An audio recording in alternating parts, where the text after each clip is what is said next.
For me,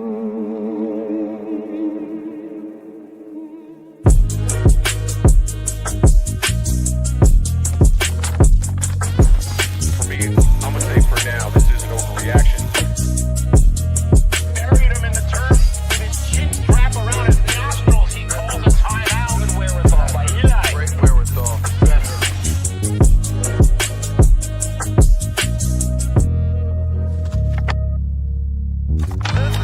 What's this, the music? I don't think he stepped out either. That may be the greatest catch I've ever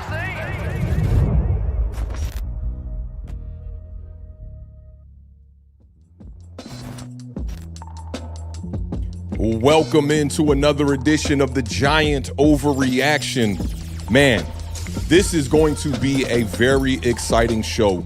Right in the middle of a completely dreadful season from the New York Giants. Definitely going to get to the conversation I had with Wink Martindale. I know a lot of people are here to talk about that, but first we're going to break down this game between the Detroit Lions and the New York Giants. Definitely a game where the New York Giants were definitely in this one. Had a great opportunity to go out here and shock the Detroit Lions. Instead, another fourth quarter collapse, and the New York Giants are looking at their sixth straight loss on the season right now. We're running out of options of who to point the finger at, and y'all know over the last couple of weeks over here on the Giant Overreaction, we really haven't even had many Giant Overreactions to talk about because the Giants are in such a terrible position right now. We've just ran out of options here. We're running out of scapegoats. We're running out of people to point the finger at. And it just seems like all the questions that need to get answered right now within the New York Giants organization, there's just no answers in sight right now.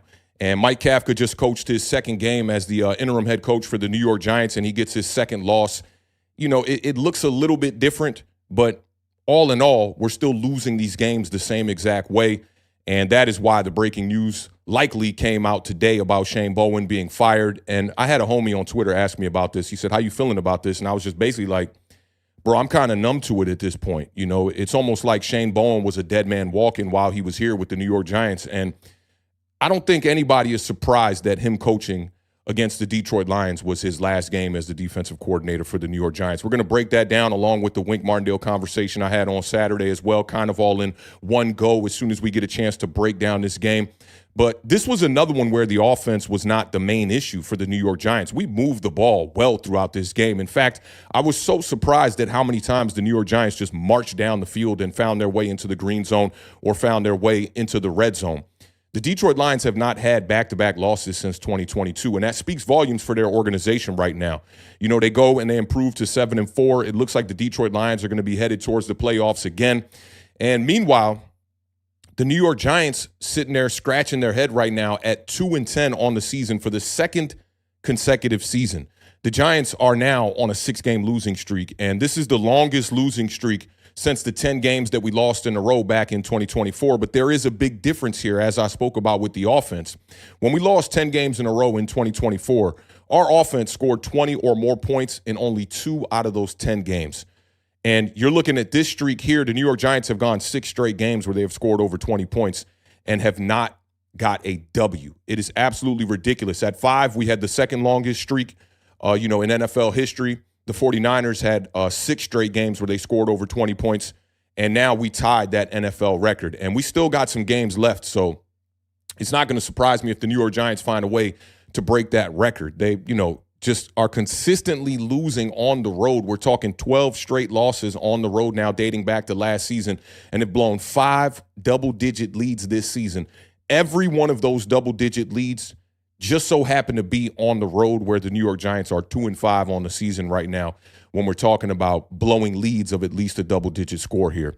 Finally, today, the Giants had enough, and Mike Kafka decided to fire defensive coordinator Shane Bowen. And, I think that it's coming out as Mike Kafka made the decision to fire Shane Bowen because last week, Joe Shane, went out there and basically said that all of the hirings or firings that are going to happen from this point to the end of the season will all be on Mike Kafka. So I don't think they wanted to have, a bit of a mixed opinion there on that. So they kind of just put it out as Mike Kafka ultimately fired Shane Bowen. But I'm not 100% sure how that all went down. And y'all know over here on this channel, those are, a big part and a big reason why I try to remain a bit silent when it comes to people being fired within the front office or the coaching staff, because I just don't have all of that information to be able to come to a concise opinion on those type of matters that are happening within the New York Giants organization. But, in this case, I just think that there's still question marks about what we're going to do at the end of the season once we do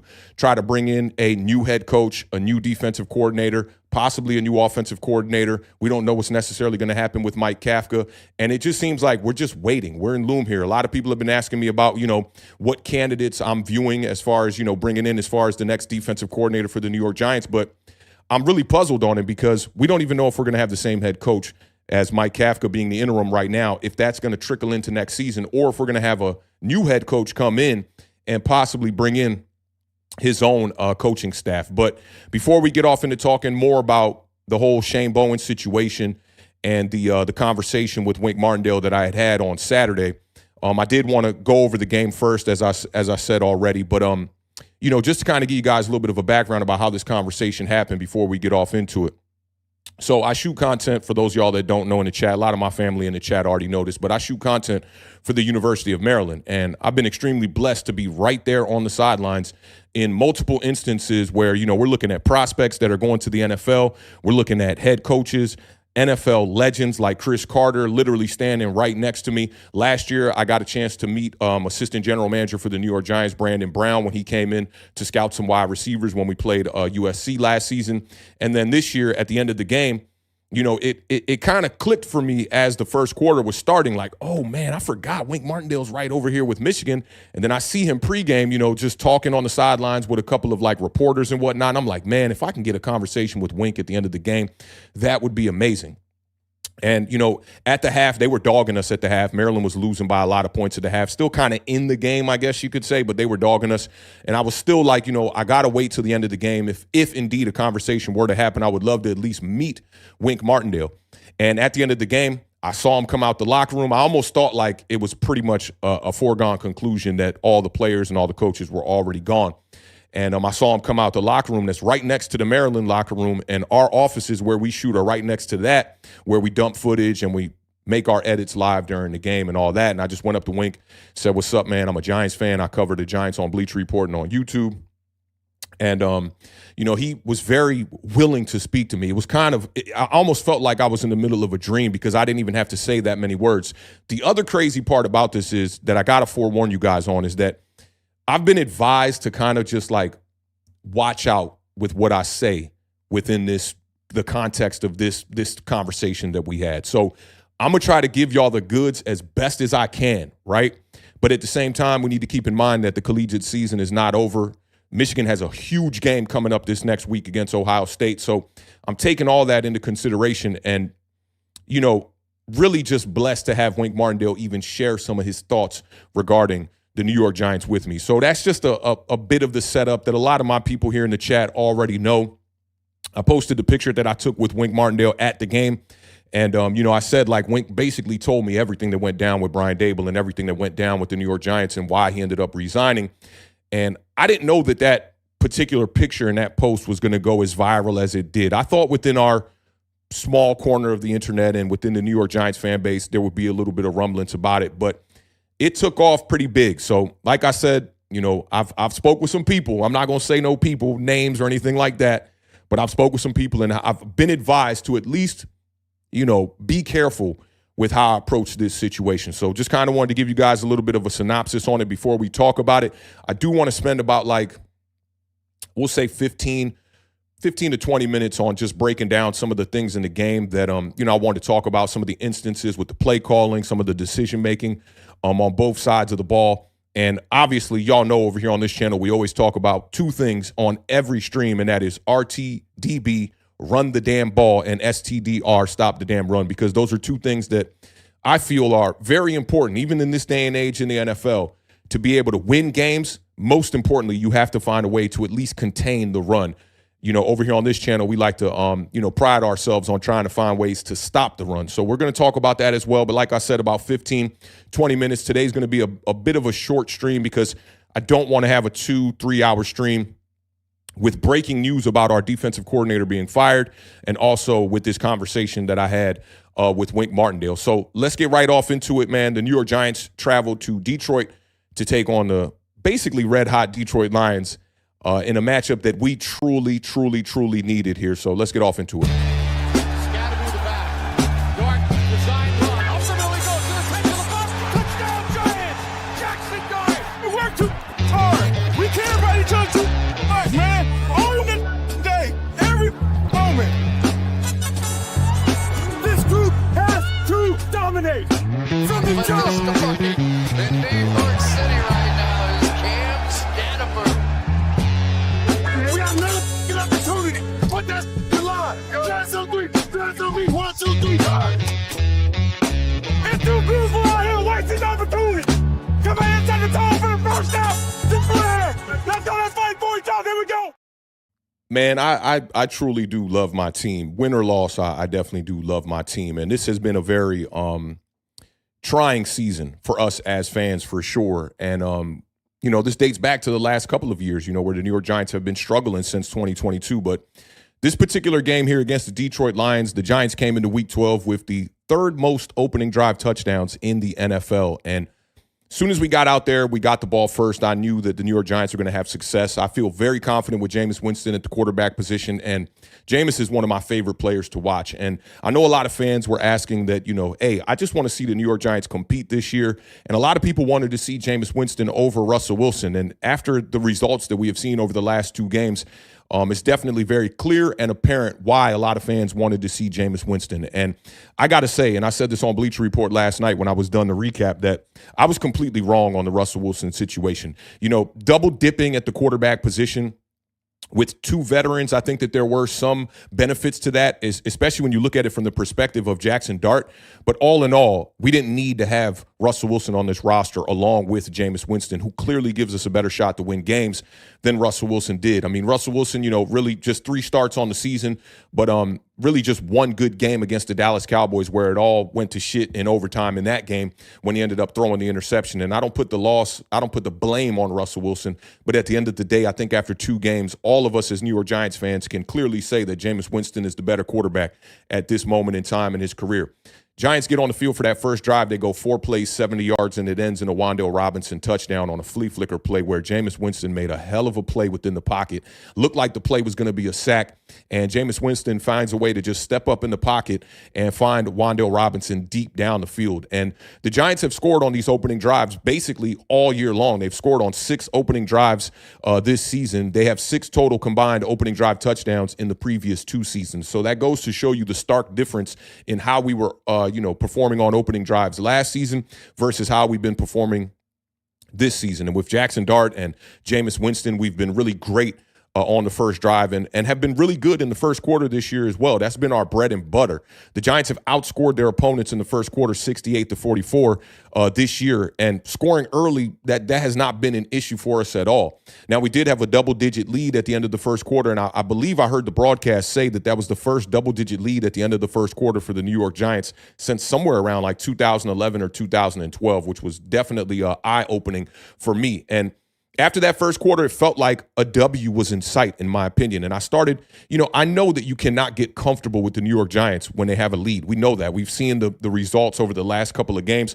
But I still was feeling like, I started thinking about the draft. I started thinking about our draft position, where currently right now we have the 2nd overall selection in the 2026 NFL draft. And I am somebody that isn't always just rooting for the W. Once the New York Giants are basically eliminated from the playoffs, I start to look at these games as meaningless games. Now, I want to see my team go out there and compete, and this was a game that was fairly close, so I wouldn't have minded if the New York Giants went out there and won the game. In fact, I wanted us to win the game for Jameis Winston. I thought that the team deserved to give that to Jameis Winston. If he's going to be the backup quarterback next year for the Giants, check mark. That's really good for us. But I do think that Jameis Winston could possibly be playing himself into a position where he could be a starter by the time we get to the beginning of the 2026 season. And I do think a team could build around Jameis Winston, even at this point in time in his career. I think Jameis is like 33 or 34 years old. So he's not necessarily a young pup, but he's definitely proven that he can go out there and give his offense the best opportunity to win games. And A second chance for a quarterback like Jameis Winston is something that he has not had. You know, he went out there underneath his rookie deal with the Tampa Bay Buccaneers, got 4 seasons, threw for 5,000 yards in his last year with the Bucs. He had 30 interceptions and 33 touchdowns, but nonetheless, he has not truly had a real opportunity to compete for the starting job. The only other time that we really got to see Jameis in action as the starter was with the Saints consistently. I believe that was in 2021, and then he ended up tearing his ACL, and he had a really good start to the season. I want to say it was 14 touchdowns and 3 interceptions that year. But the Giants dominating in that first quarter, and they were averaging nearly 10 yards per play in the first half, and they just dominated the beginning of this game. But when you looked at the score at the half, it didn't insinuate that the Giants had dominated the half. It was 20-17 at the half, and the Giants did most of their work through the air in the first half. They were averaging 15.1 yards per pass versus Detroit averaging 5.1 yards per pass. And we know how explosive that offense is for the Detroit Lions. So that was a bit of a shocker. And a lot of that was done with the chemistry that was built with Jameis Winston and Wandale Robinson. Wandale Robinson had a hell of a first half, had a hell of a game. 6 receptions for 135 yards, 1 touchdown at the half. And that was just incredible. You know, I've been somebody that has been a little bit, I'd say, mixed on Wandale Robinson. I do think he's a capable player. He's a good player for us, but I don't view Wandale Robinson as a bona fide starter in this league. I don't think that he's a guy that you could necessarily not draft over. But when he puts together performances like this, it really makes you second guess that. Jameis Winston was 9 for 14 for 214 and 2 touchdowns, no interceptions at the half. And I'm feeling great. Even though the score was close, I was still feeling great about it. We did our damage through the air. The Detroit Lions did most of their damage on the ground. They averaged 7.8 yards per carry in the first half, and the Giants were averaging 2.6 yards per carry in the first half. So those two statistical categories kind of show you why the game was close. And in the second half, fast forward to the fourth quarter, the Giants took the lead 27-17 with 12 minutes left in the fourth quarter. Jameis Winston had the receiving touchdown where he got some nice yak on the play, some yards after the catch. He broke some tackles, and the celebration, man, the choreographed celebration was just a beautiful thing. I posted that on my Twitter page, and they were just definitely going crazy. I believe that was Devin Singletary and I forget who the other guy was on the outside. I think it might have been Wandale Robinson on the outside, but celebration was beautiful nonetheless. The touchdown is something that you're not going to see from quarterbacks that are, I don't want to say not mobile, but lack the mobility like a guy like Jameis Winston. But nonetheless, just a great play, you know, a play that could really describe Jameis Winston's play style all in just a matter of seconds, to be honest. And at that point, I had tweeted out, we're not going to blow this fourth quarter lead, right? And there was a bit of sarcasm in that. I doubled down right after it and said, when we lose this game, basically, don't blame me for the loss, okay? Because y'all know how the New York Giants like to fold down the stretch. 3 plays after I tweeted that out, Jahmyr Gibbs goes 49 yards for the touchdown, and the Giants' lead gets shrunk to just 3 points. It was 27-24 at that point. And the Giants have allowed more fourth quarter points than any other team has allowed in any other quarter this year. So not only have the New York Giants allowed the most fourth quarter points, but no other team has allowed more points in any other quarter versus the New York Giants in the fourth quarter, which is absolutely terrible. And on Sunday, the Detroit Lions outscored us 17-7 in the fourth quarter and in overtime. You just look at these leads, and I forget the account that posted all the scoreboards of when the New York Giants had leads and blew those leads, and all these games being on the road. You look at the one against the Dallas Cowboys, 37-34 with 14 seconds left in the game. We blew that lead. We were up 14-3 against the Saints approaching the half, and we ended up blowing that lead and losing that game. We were up 26-8 with 5 minutes left against the Denver Broncos and found a way to lose that game. Up 20-10 against the Chicago Bears with 3:58 left in the fourth quarter, found a way to lose that game as well.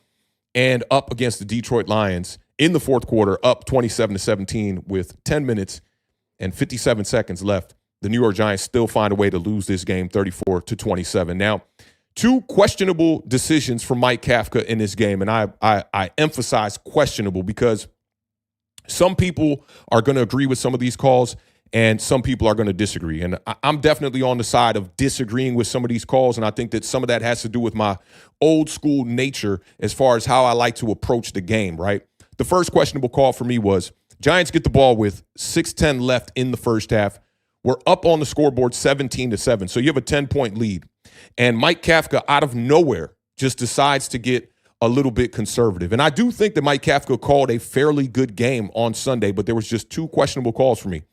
He goes 3 straight running plays with a 10-point lead, and the Giants go 3 and out and end up having to punt the ball.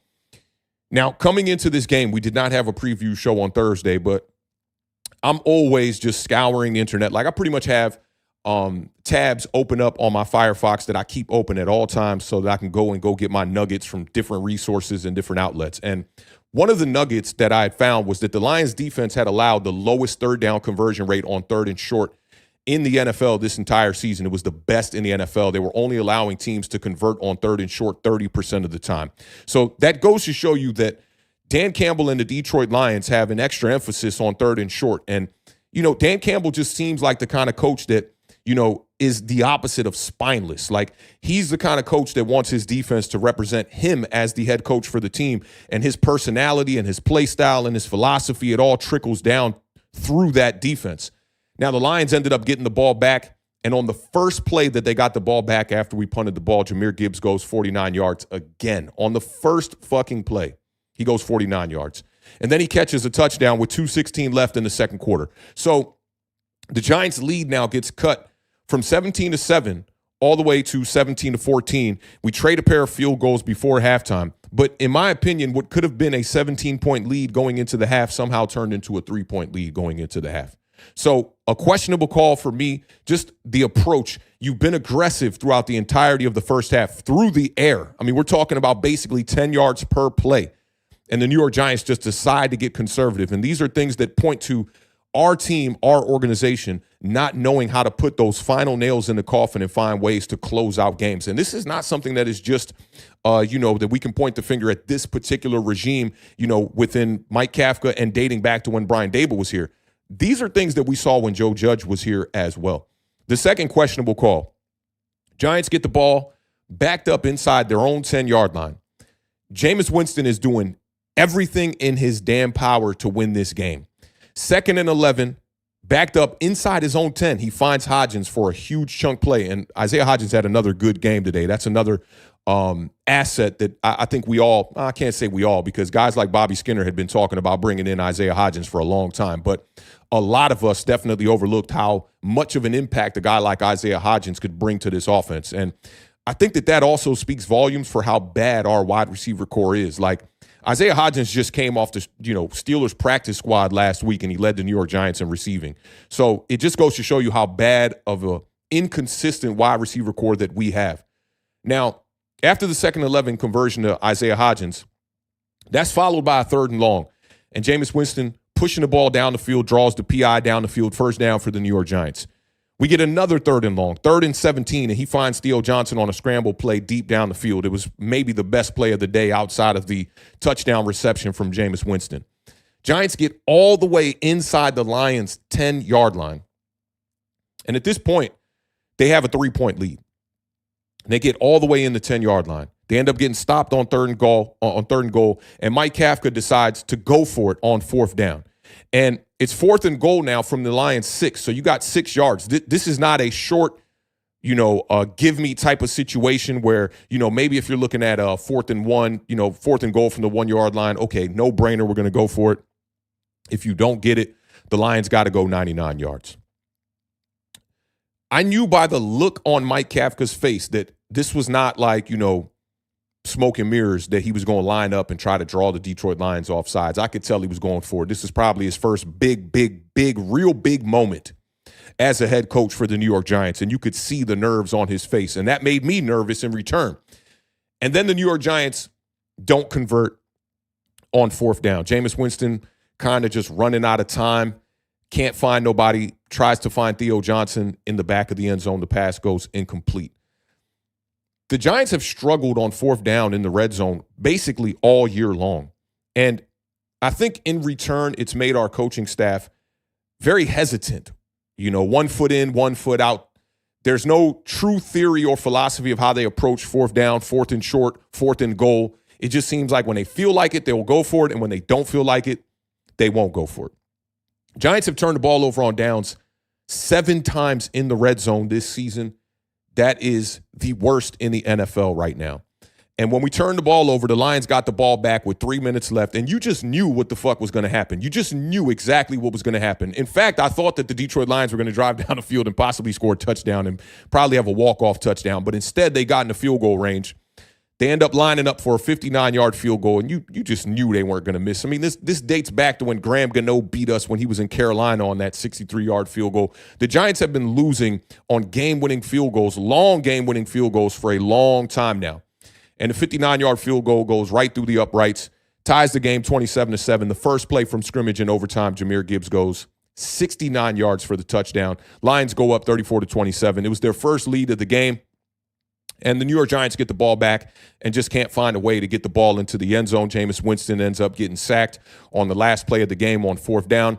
And that's murder, she wrote right there. The New York Giants lose the game 34-27. Now, the Giants have blown 5 fourth-quarter leads of 10 or more points this season, tied for the most in a single season in NFL history. And the craziest part about that is there are still 5 games left. So, you know, we are normally on the wrong side of history when it comes to these type of statistics. So I do expect the New York Giants at some point in the next 5 games to get a lead and then find a way to blow that lead and, take over the NFL record as far as the amount of games with a 10-point lead that the New York Giants or that any team has blown. So just all in all, another disappointing performance, but there were a couple of bright spots in this game, and I know nobody wants to talk about moral victories when a team is 2-10, but I think that we would be doing this player a disservice, a few players a disservice, if we didn't talk about them today. And the first guy is obviously Jameis Winston. Jameis Winston went out there, and he really put this team on his back. You know, when you have the kind of spark that we had at the quarterback position after week 3 when Jackson Dart came out in week 4 against the Chargers, you know, you would not expect a backup, a third-string quarterback at that, in Jameis Winston to come in and really not miss a beat. Although he's playing a very different style of quarterbacking, we're still in games the exact same way that we were when Jackson Dart was the quarterback for the New York Giants. And scoring 27 points should be enough to go out there and win a game. Pre-game, Jameis Winston said, "We outside, but we're inside." And he said, "I want everyone to go outside of their boundaries to do whatever it takes to get a win. We have to be desperate for greatness." And I saw that from Jameis Winston in this game. He was absolutely desperate for the W. But I don't know about the rest of the players on this team. I can't single out each individual player and say that there was a lack of effort from everybody outside of Jameis Winston. But Jameis Winston was clearly, by far, the player that was out there giving maximum effort. You know, guys like Brian Burns, we have not had to question that all season long because Brian Burns is playing like a man on fire this season, and he's proven a lot of people wrong, including myself. I asked Brian Burns in 2024 to raise his level of play. I thought that he was playing okay, but I thought that, you know, for the kind of money that we're paying a guy like that at $28 million AAV, that he should be playing higher level football. And this year he came out there and he's one of the best pass rushers in the NFL right now. This guy is basically responsible for half of the sacks for the New York Giants. And if the rest of the guys around him could play with that same type of effort, then I think that this defensive line and this defense in general would just be off in a better direction. Jameis Winston's 366 passing yards on Sunday versus the Detroit Lions were the most passing yards by any quarterback in Week 12. And that is definitely an accomplishment for a guy like Jameis Winston. And we know, I mean, Jameis Winston is a guy that can push the ball down the field. The mistakes is the thing that we always question, and he had a couple in this game, but I still thought that the mistakes that Jameis Winston made in this game were not the doing of his own. The situation that he was in at the end of this game shouldn't even have been the case. Jameis Winston did enough in the first 3 quarters of this game for his team to basically try to coast to a victory. And with the Detroit Lions playing the way that they were playing, committing so many penalties in this game. I think the Detroit Lions had 9 penalties in this game. Undisciplined football, the amount of drops that they had. They had 4 drops within the first 3 quarters of this game, 2 of them by Amon-Ra St. Brown. They gave us opportunity after opportunity to go out there and win this game. And the defense just couldn't get it done.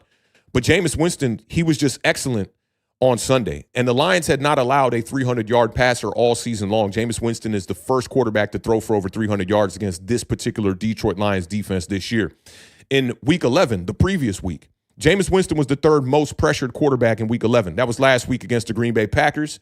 He was pressured on 48.4% of his dropbacks. In Week 12, against the Detroit Lions, Jameis Winston was the most pressured quarterback in all of the NFL in Week 12. He was pressured on 50% of his dropbacks. The Lions pressured Winston 19 times on Sunday, and Winston was sacked just one time on the day. That was the last play of the game. So that goes to show you that Jameis Winston is constantly getting better, although he's been a quarterback that has, basically been relegated to the bench outside of a couple of starts for the Cleveland Browns last year. And that situation is one that it's very hard to judge what a quarterback does within the Cleveland Browns system because they are just a shit show in general.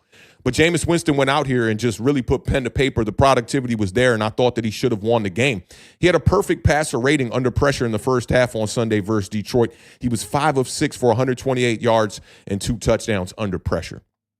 So it goes to show you that the Giants don't even necessarily need a quarterback that's going to ultimately buy time with his legs and be able to do all this fancy stuff, that dual threat mobile quarterbacks can do. If you can be decisive, if you can maneuver the pocket, if you can most importantly step up in the pocket like Jameis Winston did a ton on Sunday, you make everything better for your offensive line. And y'all know the saying, I say it at least once a stream, a decisive quarterback is an offensive lineman's best friend.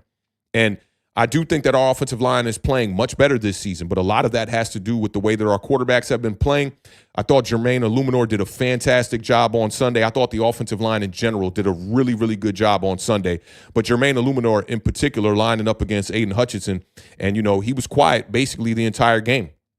And like I said, Jameis Winston only got sacked one time. I mean, you look at the completion percentage, it's not all that great. 18 of 36, it's not all that great, but 366 yards, 2 touchdowns, 1 interception, a receiving touchdown. That's the first time that I've put that statistic on a quarterback stat box all year long, and just being sacked one time and a quarterback rating of 93.1. This was a great day for Jameis Winston. And 2 weeks ago, I said this, and somebody asked me about it today, or they commented on something I posted on Twitter and said, man, somebody should give Jameis Winston a shot. And I just copied this tweet from a couple of days ago where I basically said that someone should really invest in Jameis Winston before it's too late. He does everything right, but he's always thrown in the wrong situation. And I just don't understand that. And, when we had signed Daniel Jones to the $160 million contract, $40 million AAV, I thought it was just such a discrepancy in the way that they pay quarterbacks and how there's no middle class for quarterbacks for a guy like Jameis Winston, who, when he was finished with his rookie deal and went on to go play for the New Orleans Saints, they only offered him like $3 million AAV. And I just thought that the middle ground for quarterbacks, there's such a large discrepancy. In the same vein, Baker Mayfield was moving around from Carolina to the Los Angeles Rams, then ultimately to the Tampa Bay Buccaneers, and he did deal with a shoulder injury last night. I am praying that Baker Mayfield can get healthy fast. But Baker Mayfield was only offered $4 million before he ultimately got the big contract with the Tampa Bay Buccaneers. The other guy that we can't go without talking about is Wandale Robinson, man. Wandale Robinson had a hell of a day, man. Like, these are the type of performances that I would just feel, some type of way, shout out to Rich Homie Quan, if I did not highlight them. Wandale Robinson ran 36 routes on Sunday. He had 14 targets, 9 receptions for 156 yards and 1 touchdown. He was averaging 17.3 yards per reception. He had a long of 40 yards. He was targeted over 20-plus yards on 14.2% of his targets. And this is something that even myself, I could not believe that Wandale Robinson was going to be a guy that was going to be utilized within the New York Giants offense down the field. And shout out to my homie R0B, Rob. He was saying it all offseason. I was like, man, I don't know. I believe it when I see it. I believe it now. Wandale Robinson has been a threat down the field for a good chunk of this season. He was responsible for 38.9% of the targets, and his average separation was 3.1 yards. So he was definitely finding ways to get open. Wandale Robinson's 156 yards were the second most receiving yards in Week 12, only behind Jackson Smith and Jigba of the Seattle Seahawks, who had 167 yards. No other pass catcher for New York had more than 3 receptions on the day, and Wandale Robinson had 9 on the day. Currently, Wandale Robinson is really operating as the New York Giants wide receiver 1. And that makes me think about Darius Slayton a good bit here, because I know he's banged up, but Darius Slayton, where the fuck have you been, man? 1 reception for 23 yards on 2 targets. I don't understand, 1, why he's not getting more targets, and 2, why he is not putting together the kind of productivity necessary for the kind of contract that Joe Shane gave him. I think it was $36 million over 3 years. And when you're getting that kind of money, that's wide receiver 2 money. We're going to need the statistics to ramp up a little bit. And right now, as small as he is, Wandale Robinson has a lot of weight on his shoulders with Malik Neighbors out the lineup. And right now, he's truly operating like a wide receiver one. He has 66 receptions on the season. He had 93 last season, but he was not getting the amount of yards per reception as he is getting this season. He's had 102 targets on the year. He had 140 last year, so he's likely going to breach that 140. And he has 794 yards on the season, which is a career high. And he has 3 touchdowns on the year, which ties a career high. And the 156 yards, though, that was a career high for Wandale Robinson as well. So great day from Wandale Robinson, man. You know, over 100 yards in the first half. It's a great accomplishment for a wide receiver that, you know, a lot of people have had questions surrounding him. And the big theme around Wandale Robinson, and I do understand why, is that we drafted him before George Pickens was ultimately drafted by the Pittsburgh Steelers. And we've been seeing George Pickens. That man has been going absolutely crazy. He was a large part responsible for the Dallas Cowboys' comeback victory against the Philadelphia Eagles yesterday, where they were down by 21 points. So I still think going into 2026, wide receiver is absolutely going to be a priority for the New York Giants. I think it's going to be important to go out there and draft a wide receiver within the first 2 days of the 2026 NFL draft, along with addressing some stuff on the defensive side of the ball as well. I said this on Bleacher Report yesterday as well. The Giants cannot be afraid to bring in more personnel on that defensive line because they're still struggling. I know it looked good on paper coming into the season, but the hype, that was surrounding the New York Giants defense and the defensive line in particular was definitely unwarranted considering the results that we have seen in the 2025 season. And there are a lot of reasons why this defense is underperforming, from injuries to a lot of different reasons why. And one of the key, I would say not even one of, the key thing that I had, the key topic in the conversation with Wink Martindale is definitely going to give us a little bit of insight into that. And as I go over a couple of numbers here, we're going to get off into that conversation. I thought Theo Johnson was excellent in this game, just showcasing really solid hands, the high catch that he made, strong hands at the catch point, man, on that sideline, and then toe tap the feet down. That's like elite tight end type shit, man. And if he can get consistent doing that, I think that he can be a great viable option for the New York Giants moving forward. And I think that those are some of the things that, you know, this particular coaching staff and this front office saw in Theo Johnson when they ultimately drafted him in the, I believe that was the 4th round? Yeah, that was the 4th round a couple of years ago. So 3 receptions, 77 yards on 5 targets for Theo Johnson. Great day. Tyrone Tracy, 130 yards from scrimmage, and this is a guy that I've been questioning basically all year long. 20 rushes for 62 yards. 3.1 yards per carry is not all that great, but, you know, I like the commitment to the run from Mike Kafka. You know, I'm all about committing to running the damn ball, even if you aren't getting that many yards on it. And 3.1 yards per carry is not that much. You know, all in all, you'll get the 4th down and not have a first down. But Tyrone Tracy was, I will say, consistent throughout the day. He had 3 receptions for 68 yards on 4 targets. And this is all after going 14 straight games for Tyrone Tracy, dating back to last season. 14 straight games under 60 rushing yards. He now has put together back-to-back performances over 60 yards, and I believe this is back-to-back games over 120 yards from scrimmage. So Tyrone Tracy showing you that he can at least be an asset for the New York Giants running back by committee. I think once we get Cam Scadaboo back into the mix, we won't have to necessarily address running back in the 2026 NFL draft. I think those 2 guys are going to be enough moving forward, at least into 2026. And then that'll let you know going into 2027 if you need to go out there and spend a little bit of draft capital on the running back position in a couple of years here. But the Giants offense moved the ball all day long, 494 total yards of offense. Very balanced, too, and that was what I loved about the way that Mike Kafka called this game. 237 yards on the ground, 257 yards in the air. 39 rushing attempts, man. That is what I'm talking about. That is what we always stress over here on this channel. That's RTDB vibes right there. You got to love it. But you flip to the defensive side of the ball, and the biggest problem with the New York Giants right now, the biggest problem is that the Giants can't stop the run. And that's a big reason why Shane Bowen was fired, because if the New York Giants were finding ways to stop the run, kind of like they were during that 3-game span. I'm trying to think of what the other game was. I knew it was the New Orleans Saints game. Oh, it was New Orleans. It was the Philadelphia Eagles the second go around, and it was the Denver Broncos through the first 3 quarters. I mean, we just held their running backs in check. And if you look at the Chargers game, we held Amarion Hampton in check for basically the entirety of 3 quarters. And then when we got down to the 4th quarter, those 2 explosive plays late in that game really juiced up his statistics at the end of the day. I think he went over 150. I think he had like 157 yards from scrimmage or something like that. But I thought that if, Shane Bowen found ways to stop the run, that he might still have a job today. And maybe even Brian Dable might still have a job today, because if we had ways that we could stop the run, the Giants would have won a lot more games this season. But as sad as it is, the Giants still can't stop the fucking run. Right now, they are allowing 157.2 rushing yards per game. That's dead last. Over the last 3 games, the Giants are allowing 178.7 rushing yards per game. That's dead last over the last 3 games. They're allowing 5.9 yards per carry on the season. That's dead last in the NFL. They're dead last in EPA per rush, and the Giants have allowed 56 explosive runs over 10 yards this season, and that's just through, 12 games on the year.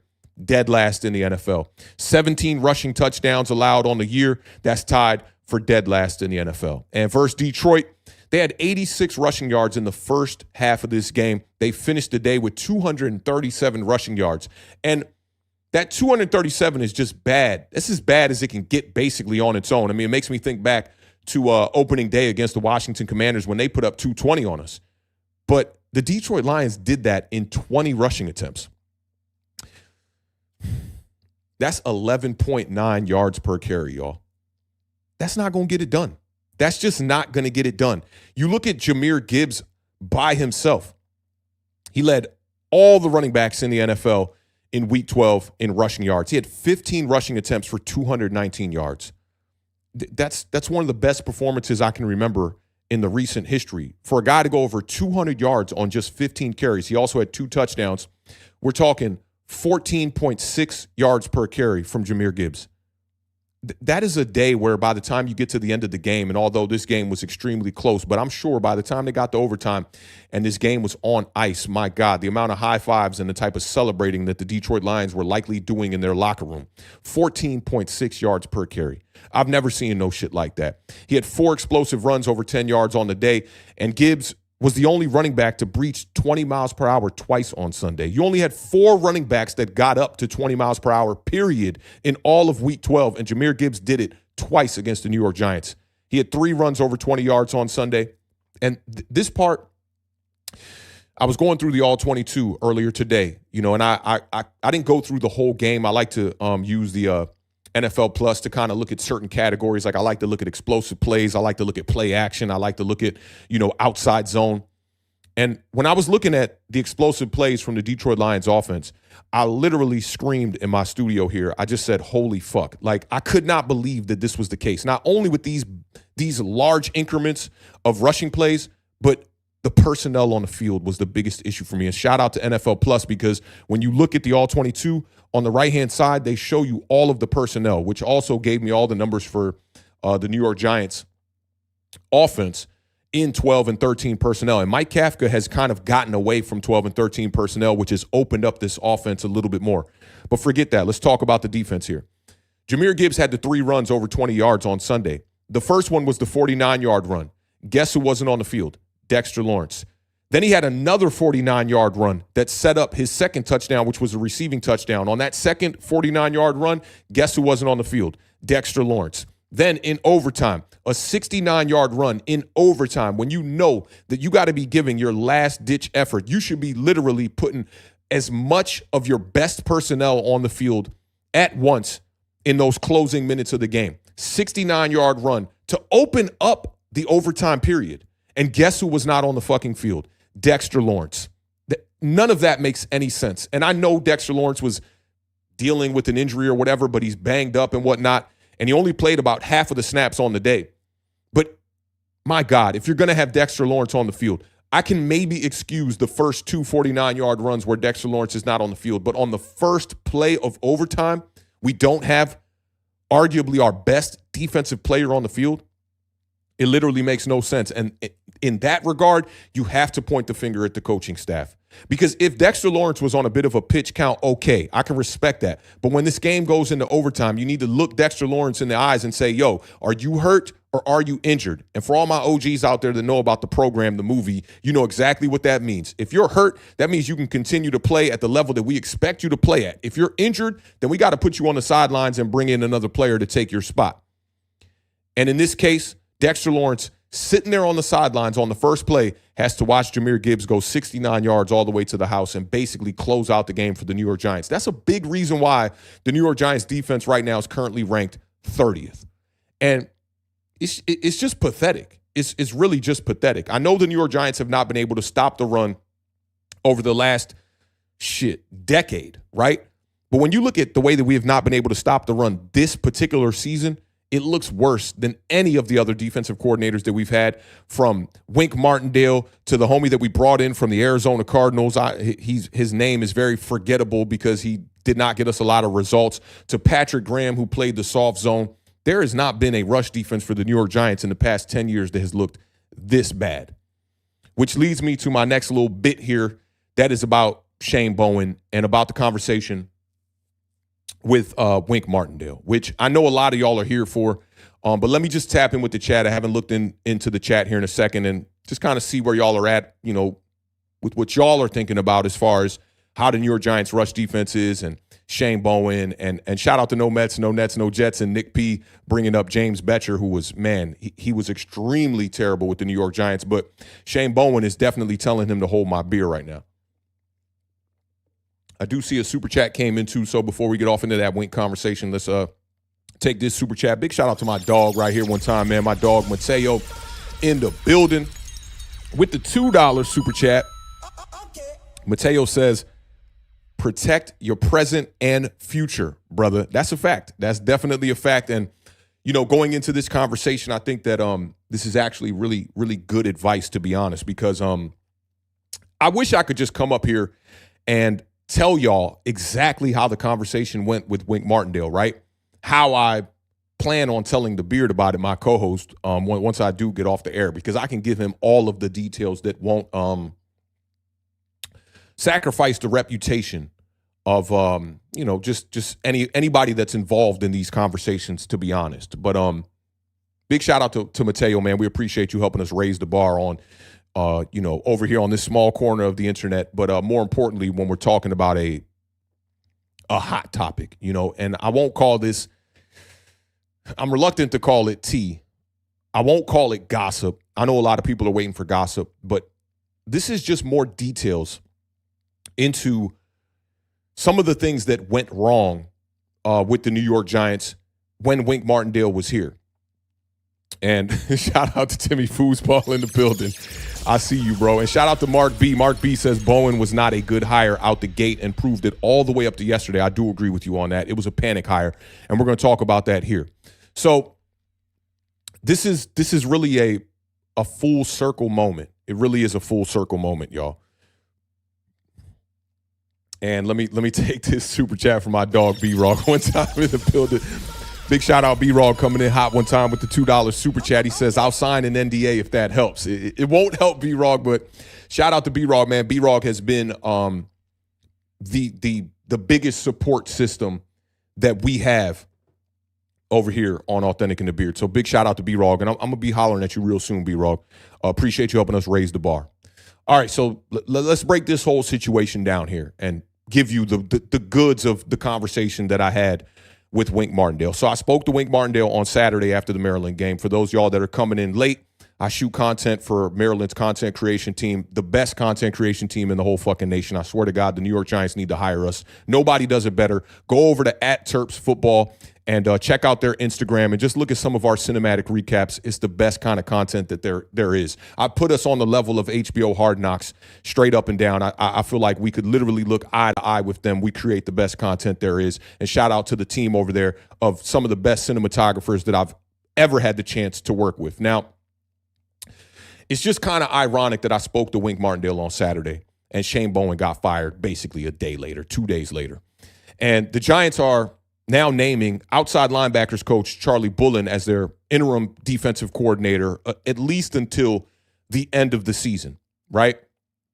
And we had this conversation with Wink at the end of the game. And what I want to do for you guys real quickly is just give you a little bit of a refresher before I get off into the conversation here about where things were right when Brian Daboll and Wink Martindale had their fallout and where we were at as we were approaching hiring Shane Bowen, because you can't forget All of this was documented on Hard Knocks in front of the world to see. And in hindsight, I want you guys to focus on some of the details within this conversation between Brian Daboll and Joe Schoen when they ultimately hired Shane Bowen as the next defensive coordinator. Check it out. But nothing can be finalized until head coach Brian Daboll decides on a defensive coordinator. Well,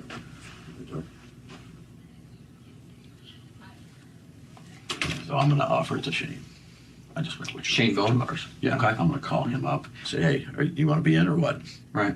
If he wants to be in, say you want to be the Giant coordinator. This is him the last 3 years. Points 16th this year, 13th yards per rush, 7th yards per rush, dose total, 17th third down, first red zone, 11th points, first rush yards per rush, third down, first red zone, 10th fucking points, second, fourth, sixth, seventh. Yeah. I mean, can you get our run defense to look like this, please? Hello. Shane, hey, it's Joe Shane with the Giants. How you doing? Good, man. How are you? Good, man. Welcome aboard. I appreciate it. Yeah. I'm excited. That's awesome. I'm jacked up. When you bring in these new coaches, specifically a coordinator, you really want to know what they need for their system. Okay, so there are a couple of things I want to break down here that are very relevant to the conversation that I had with Wink Martindale. Daboll says, I'm going to offer it to Shane, speaking about the defensive coordinator job, before telling Joe Schoen about all of Shane Bowen's rankings. That goes to show you that the New York Giants, at least this particular front office, they have a terrible process, because that is clearly the first time that Brian Daboll is speaking about the rankings of Shane Bowen. And he's telling that to the general manager, Joe Schoen, and he's telling him, I'm going to call him and offer him the job. That's terrible process right there. And you can tell that Joe Schoen really had nothing to do with Shane Bowen being hired. That's really a Brian Daboll move. He also says, can you get our run defense to look like this, please? And that also goes to show you that the process is fucked up with the New York Giants, because they speak about the results, but they skipped the process in trying to get to that point of improving the rush defense. Now, Joe Schoen says, when you bring in these new coaches, you really want to know what they need for their system being Shane Bowen's system. Now, if you've been following what I've been talking about for basically 2 years, basically since we brought in Brian Burns, my concern was that the Giants personnel is basically full of all speed outside of Dexter Lawrence. And now you bring in Shane Bowen, which I think doubles down on a mistake personnel-wise that the Giants already had. You don't want to have just one archetype trying to rush the quarterback, because then when teams decide to just run the ball right at the teeth of your defense, you're going to struggle at stopping the run if you got a bunch of lean guys out there on the edge trying to pin their ears back and get after the quarterback. When you look at the Giants personnel versus the Tennessee Titans personnel when Shane Bowen was over there, it's literally the polar opposite. You had Jeffrey Simmons over there on that defensive front, who's 6'4", 302 pounds. You had Danico Autry, who's 6'5", 265 out there on the edge. You had Harold Landry, who's 6'2", 255, and you had Tierre Tart, who's 6'2", 315 pounds. The Titans are built, or they were built, on bulk.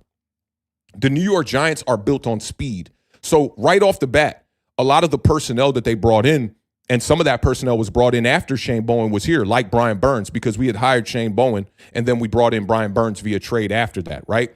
But like I said, this is a very full circle moment for me. Wink Martindale and the New York Giants parted ways on January 10th, 2024. And then less than a month later, Shane Bowen was hired on February 7th. That's Dilla's birthday. Shout out to Dilla. That's the Beard's birthday, I believe, too.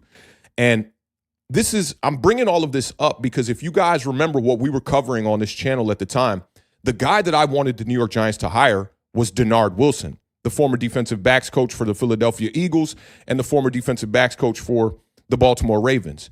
Now, at the time, Ed Valentine of Big Blue View had reported that the Giants interviewed Denard Wilson for the second time. So they were extremely interested. There's no doubt about that. On January 25th. Shane Bowen was hired on February 7th, which is basically just 2 weeks later. Now, I know personally, and everybody in my chat that shows up to these streams week in and week out, they know as well that that defensive coordinator job was on a platter for Denard Wilson. And I'm the person that broke that story. It's the only story that I've ever broke in my 7 years of breaking down and reporting for the New York Giants over here on YouTube. And it was a lucky situation. My music connections gave me literally a 100% source that told me about the Denard Wilson situation, that the job was his, right? And the only reason why Denard Wilson didn't take the job was because the New York Giants, it wasn't specifically about Brian Daboll, but it was because the New York Giants did not want to allow him to bring in his own staff. And keep that in mind, because that is very, very, very imperative information about what I'm about to tell you about the conversation with Wink Martindale. And I know people in the chat are probably asking, all right, so what does all this have to do with Wink Martindale? This is what Wink Martindale said. And I want y'all to keep in mind that, again, I've been advised to kind of just watch out what I'm about to say here. So I can't say this 100% the way that I want to say it. And I'm glad it all went down like that, because had I have not tweeted out that picture of me and Wink at the Michigan game against Maryland this past week, I probably would have came up here, and y'all know me, I keep it funky. I would have just told y'all what the fuck it is straight up, and I wouldn't have cared about it, and I would have dealt with the repercussions later. Now, when I spoke to Wink, he said this. I'll start off with the easier stuff first. He told me that he absolutely fucking loved New York. He said he loved the people, he loved the fan base, he loved the approach from the fan base, the no-nonsense approach from the fan base.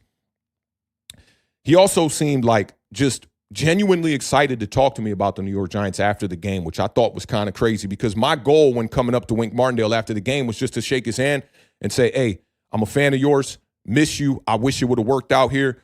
A lot of us miss you. Now, he also told me this. He said, and this is, I'm standing there surrounded by Michigan blue, Michigan helmets all over. And he's telling me to my face, he wishes that he was still in New York.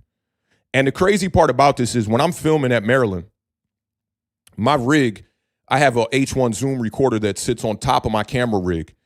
And it's a pretty big rig. It's broken down right now. I would show you guys, but it's broken down right now. But it's a big rig.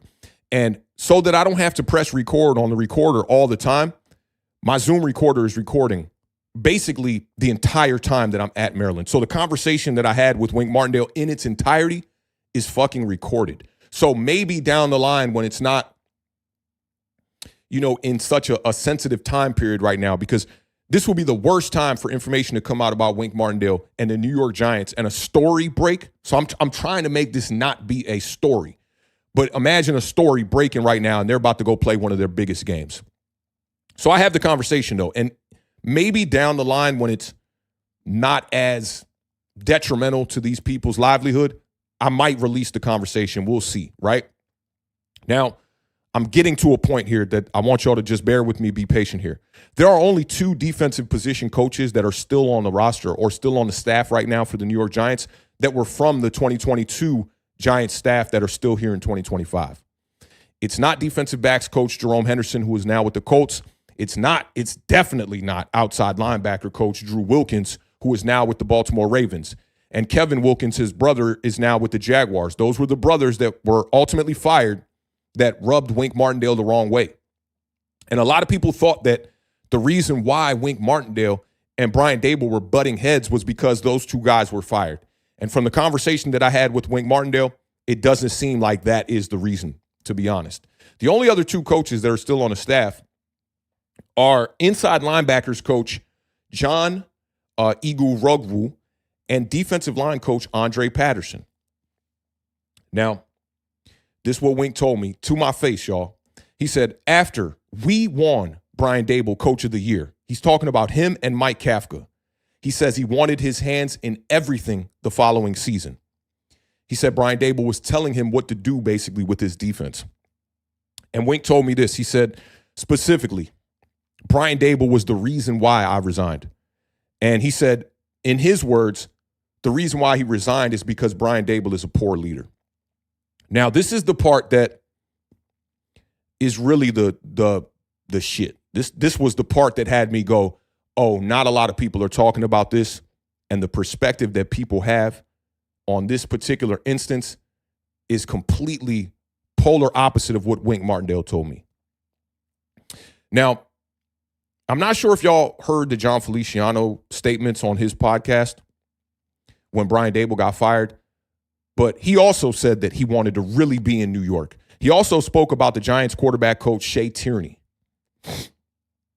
And this is what he had to say about Shea Tierney. He said, part of the reason Dable got fired, and this is something he could have controlled. That's a key part. He said, this is something that he could have controlled, was he chose his loyalty to guys like Shea Tierney who were not ready. He even called Shea Tierney Shable. Like, he almost forgot his name. Feliciano also mentioned that Davis Webb was the big part of the success that Daniel Jones had in 2022. Now, back to Wink Martindale. This was the part that I have to tiptoe around a little bit, but I'm gonna just call it how it is. He specifically mentioned Andre Patterson as being a guy that Brian Dable really liked, but he also said that Andre Patterson is terrible. And to me, this was the most valuable point or part of this conversation, is Wink Martindale saying basically that Andre Patterson is fucking terrible. If you remember correctly, when Wink Martindale left, a lot of people that I know and a lot of people within this fan base basically devalued Wink Martindale and credited Dexter Lawrence's ascension to Andre Patterson. And from the tone and some of the things that I really can't even talk about right now that happened within that conversation, and I trust Wink. I really do. I've trusted Wink throughout this whole entire process, to be honest. Andre Patterson, there's no way that he's responsible for the ascension of Dexter Lawrence. I can't sit up here and say that he had no part in it, but from the conversation I had with Wink Martindale, it's just not the case.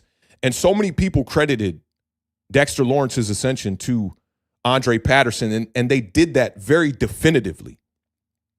And at the end of the day, it's still one man's word versus another. But again, I trust Wink Martindale, and I always have. When Wink Martindale and Brian Dable were having their beef at the end of that season, and Brian Dable went up to the podium and said, you know, whatever, we had pizza, we just had donuts. Like, I'm not a fucking idiot. As my homie Damon would say, I ain't boo-boo the fool, okay? You can't come up to the podium and tell me nothing's going on when Jay Glazer goes out there and reports the things that he reported. Now, as far as Andre Patterson, in 2024, in December of 2024, Patterson was being interviewed by The Beat, and this is what he had to say to The Beat. He said, I think we've done a good job against the run. And he basically blamed missed tackles as the reason why the New York Giants have struggled against the run. That was dating back to the 2024 season. He basically blamed that the defensive backs were having issues tackling in open field. And then I'm sure y'all are familiar with the Pat Leonard article as well. After giving up 267 rushing yards to the Philadelphia Eagles, and we all know who the running back is over there, Andre Patterson sort of came back and I won't say bragged about it, but Andre Patterson basically said, like, I know what the fuck I'm doing. I'm 1 out of 32 that have this position in the NFL. The other thing that Wink Martindale told me was that his goal going into the next season was going to be able to find a way to stop the run while his pass rushers were on their way to the quarterback. And the New York Giants rush defense was not great in 2022 or in 2023 when Wink Martindale was here. But at the end of the day, the trajectory of where this rush defense was going was in a much better position than where we were underneath Shane Bowen. So that's the big portion of the conversation, is that for everybody that thinks that Andre Patterson has been some stellar coach for the New York Giants defensive line, and you wondering why we're not getting the results that we think we should be getting out of this defensive line, considering the type of talent that we have on paper, I think with this conversation that I had with Wink Martindale, we can at least speculate, or we at least have some more details on the situation to be able to speculate that Andre Patterson has a role in why our rush defense has been so bad. Shane Bowen has shown you that if he has the necessary personnel, that he can go out there and stop the run. I know it was god-awful when he was here with the New York Giants, but at the end of the day, he has shown us that he has results when stopping the run. Andre Patterson, who Wink Martindale said that, you know, Brian Dable had a little bit of too much loyalty to, or, you know, he really liked that guy, as Wink Martindale said.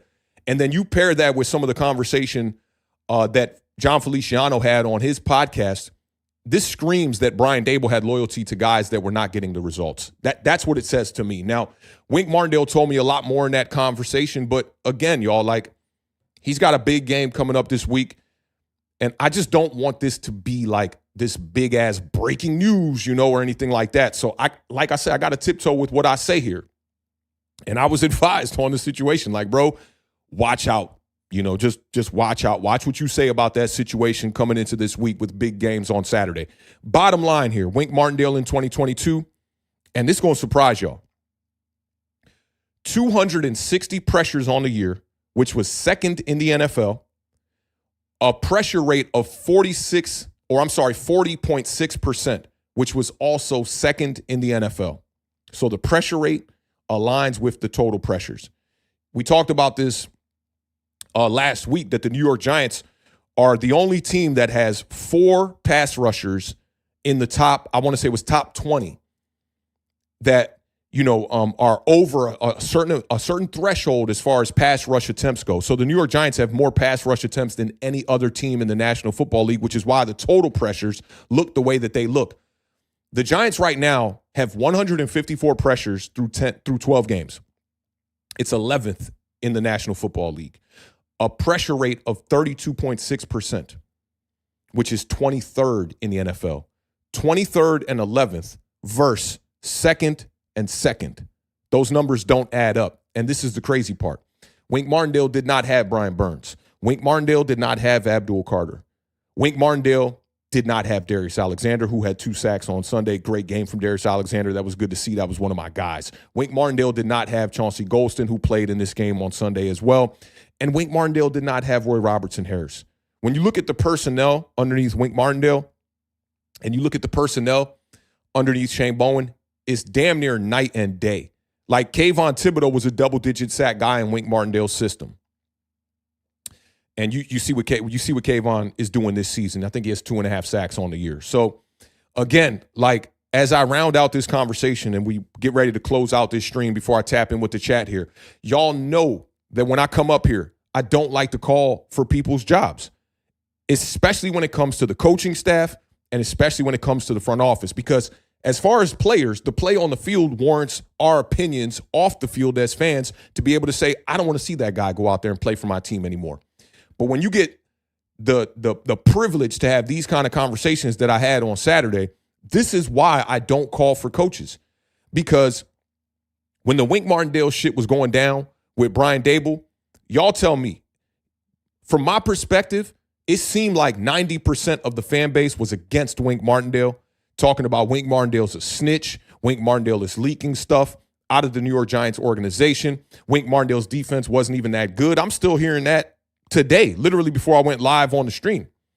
And it just felt like 10% of us were fucking with Wink Martindale, right? And now in hindsight, you hear a lot of people talking about, hey, we need to bring Wink Martindale back to the New York Giants. And, I will tell y'all this, that no part of the conversation I had with Wink Martindale was about him coming back to New York. But again, he said he loved New York. He said he misses New York. I don't think New York would offer him another job, especially with Joe Shane as the general manager. The way that fallout happened, I just don't think that there's any way that we'll see Wink Martindale back in Giants blue.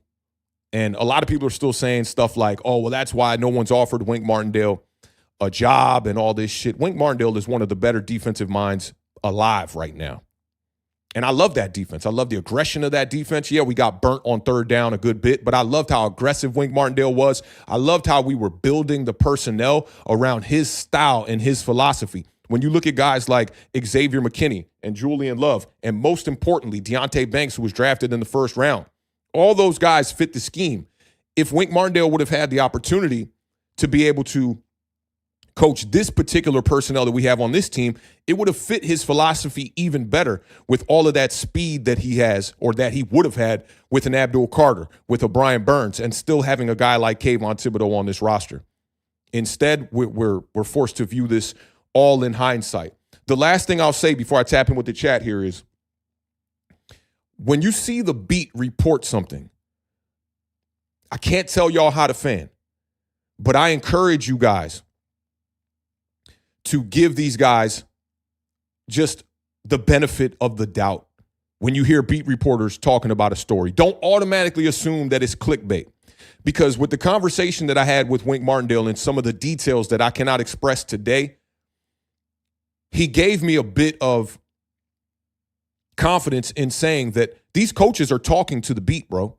They're directly talking to the beat. So when you see somebody like a Dan Duggan, or you see somebody like a Jordan Renan, or Pat Leonard, or Patricia Traynor, or anybody from the beat say that, hey, sources are saying this, they're not just making that shit up out of thin air. I can guarantee you that. So again, I can't tell y'all how to fan, but I encourage y'all to at least give them the benefit of the doubt when they report stories, and understand that these people are humans as well. And perspective is so important. You know, as of late, I've been saying this a lot on this channel, that I respect all perspectives. And even when I get into a debate, whether it be on social media or on somebody's stream or whatever it may be, I always try to say now that I respect your perspective, even though I don't agree with it. And perspectives it's extremely important to understand where people are coming from. But it's also important to understand that as fans, we probably have the most uninformed perspective that there is when it comes to anybody that is surrounding the team. Trust these people that are in that locker room doing those interviews, that have access to the New York Giants organization. I'm not sitting up here telling you that every story that comes out from a New York Giants beat reporter's mouth is going to be, the truth per se, but just understand that those stories don't come out of nowhere. And they're watching, bro. They're definitely watching. There's no way that I get a call about this particular instance if they're not watching. The post that I posted on Twitter that had the picture of me and Wink Martindale, and in the comments section said that I was going to be talking about this on the Giant Overreaction. They're seeing this shit. And that's why I got a call and a text about it before going live today. Matter of fact, I got a call about it, Saturday night. No, Sunday morning. I got a call about it Sunday morning. So just keep in mind that they're always watching. You know, when we complain about little minuscule shit about, hey, can we get back to the legacy uniforms? And you see a tweet like that go bonkers and go viral. They're seeing all of that shit. They're just choosing to ignore some of the things that they see from the fan base from being proactive on it. But at the end of the day, the New York Giants are absolutely seeing everything that goes on within the New York Giants community and within the fan base as well. And, I just, one, I want to say that I'm extremely blessed to be able to just, one, have this conversation with Wink Martindale, but two, to be able to connect it with a conversation that I had with a source that is 1,000% correct on the situation that happened with Denard Wilson that forced Brian Daboll into this position. I won't even say forced, that led Brian Daboll to this situation, that ultimately made him hire Shane Bowen as his defensive coordinator. And again, the process absolutely ass backwards. When you see your head coach on camera, I can't believe that they approved that clip to go live on HBO Hard Knocks, because we literally see, and I don't know why I didn't put this together at the time. Brian Daboll goes in there with his cell phone that you can tell is not looking at a website. They're not looking at team rankings. They're not looking at PFF. They're looking at probably a note that Brian Daboll put together on his own that listed off all the categories where Shane Bowen was great. And privy to that, he tells Joe Shane, I'm going to hire this guy, and then runs off all these rankings. You mean to tell me y'all didn't go over that? Y'all didn't look at tape? Y'all didn't look at all 22? Y'all didn't think about philosophy?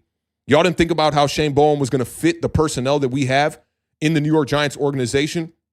So the one thing that I think is very clear today is that when people say it's from the top down, it's absolutely from the top down. Because John Mara, and, bless John Mara with his health, bro. I'm rooting for him to beat cancer. I lost my mom to cancer, right? And we've lost so many people to cancer. I'm sure a lot of y'all out there have your own stories of people that you've lost to cancer, and I'm rooting for John Mara. But at the end of the day, he hired these guys that allowed this to go down, not only under their watch, but under John Mara's watch. Like, you got to have damage control, man. I was looking at the staff today and just comparing 2022 to 2025, and I'm like, just looking at some of the jobs that people have. There's basically somebody who was hired for the New York Giants that is literally in-game management on both staffs, right? But we're still having issues in-game managing the clock, managing our timeouts, managing situational football.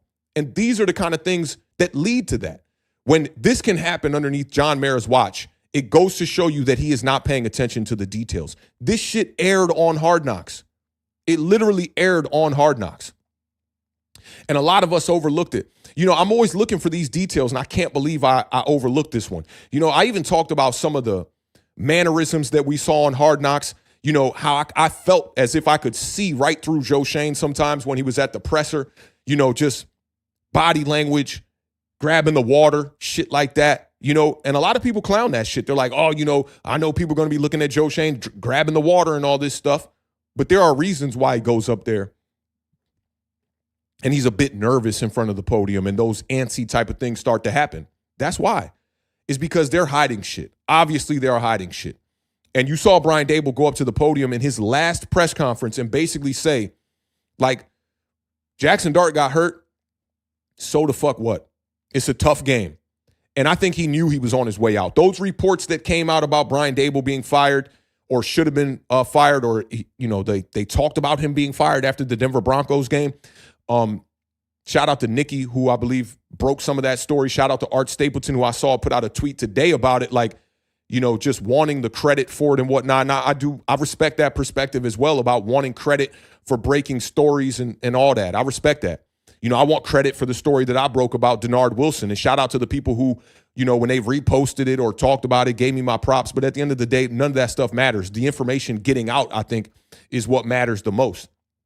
But it does seem like Brian Daboll was going to be fired after the Denver Broncos game. They went back, probably had a conversation, with all the higher-ups and reconsidered it. But it's interesting that, and this is just speaking to more bad process. Okay, you guys thinking about firing Brian Daboll, you have a conversation about it, and then you come to the conclusion, I guess, if you voted on it or whatever the fuck y'all did, y'all come to the conclusion that you're not going to fire Brian Daboll, but then 2 weeks later you fire him. It's just poor process, man. It's just poor process across the board. And this conversation with Wink Martindale was definitely, just a peek into what goes on in those four walls within the New York Giants organization. Let me take these super chats here, and then I absolutely want to tap in with the chat for at least a little bit of, time here, see how you guys are feeling about this information and just feeling about Shane Bowen being fired, as a defensive coordinator for the New York Giants. Shout out to my dog, man. My dog, Peter Randazzo, in the building, man. Always chopping it up with my dog here on Twitter, man. One of the most active in the New York Giants community, man. We appreciate that $10 super chat, bro, and helping us raise the bar over here. He says, Thenick, were you contacted by the Giants organization or Michigan's or both? Also, did you feel pressure not to say certain things from Giants in particular? At the end, definitely felt the pressure to not just speak about it as far as the Giants go. But I'm trying to say as much as I can. But I will say this. This me not speaking about the entirety of the conversation is more about protecting Wink than it is about protecting the New York Giants. Because, one, a lot of these guys not going to be here. So it truly don't matter. Brian Daboll's already fired. Shane Bowen's already fired. Joe Shane is looking like it's not a foregone conclusion that he's going to be back next season. So, some of it I will say is to protect the Giants. Some of it, but more of it is to protect Wink Martindale, man, because Wink is just a real ass motherfucker, bro. Like, just a real motherfucker, bro. Like, the conversation, just how real it was and how down to earth it was, and just it wasn't like, oh, I'm spilling tea on the New York. It wasn't that. It was being distraught about the situation. I don't even want to use the word remorse, but there was just a portion of Wink Martindale that I sensed, and this is my personal opinion, that he really wanted to be in New York, And he said that he loved the fans, and he said he loved New York and all that, but I just feel like he did not want to leave. And the circumstances were so dire that he just had to dip the fuck out. And that's why he ended up going down to Florida. And, when you're in that situation where you feel like the team that you have a large role in getting that team to the playoffs, the first playoff appearance since 2016, the first playoff win since 2011, you feel like everything's going in the right direction. And then the head coach is a poor leader of men. And that is something that y'all know that previous to this conversation, I would come up here week in and week out when Brian Daboll was the head coach and support Brian Daboll. And why? Because I told y'all, one, y'all know I have a relationship with Coach Loxley over at Maryland. He coached at Bama with Saban and with Brian Daboll. And he's never told me anything about Brian Daboll being some shitty coach or nothing like that. So that's the little bit of information I had.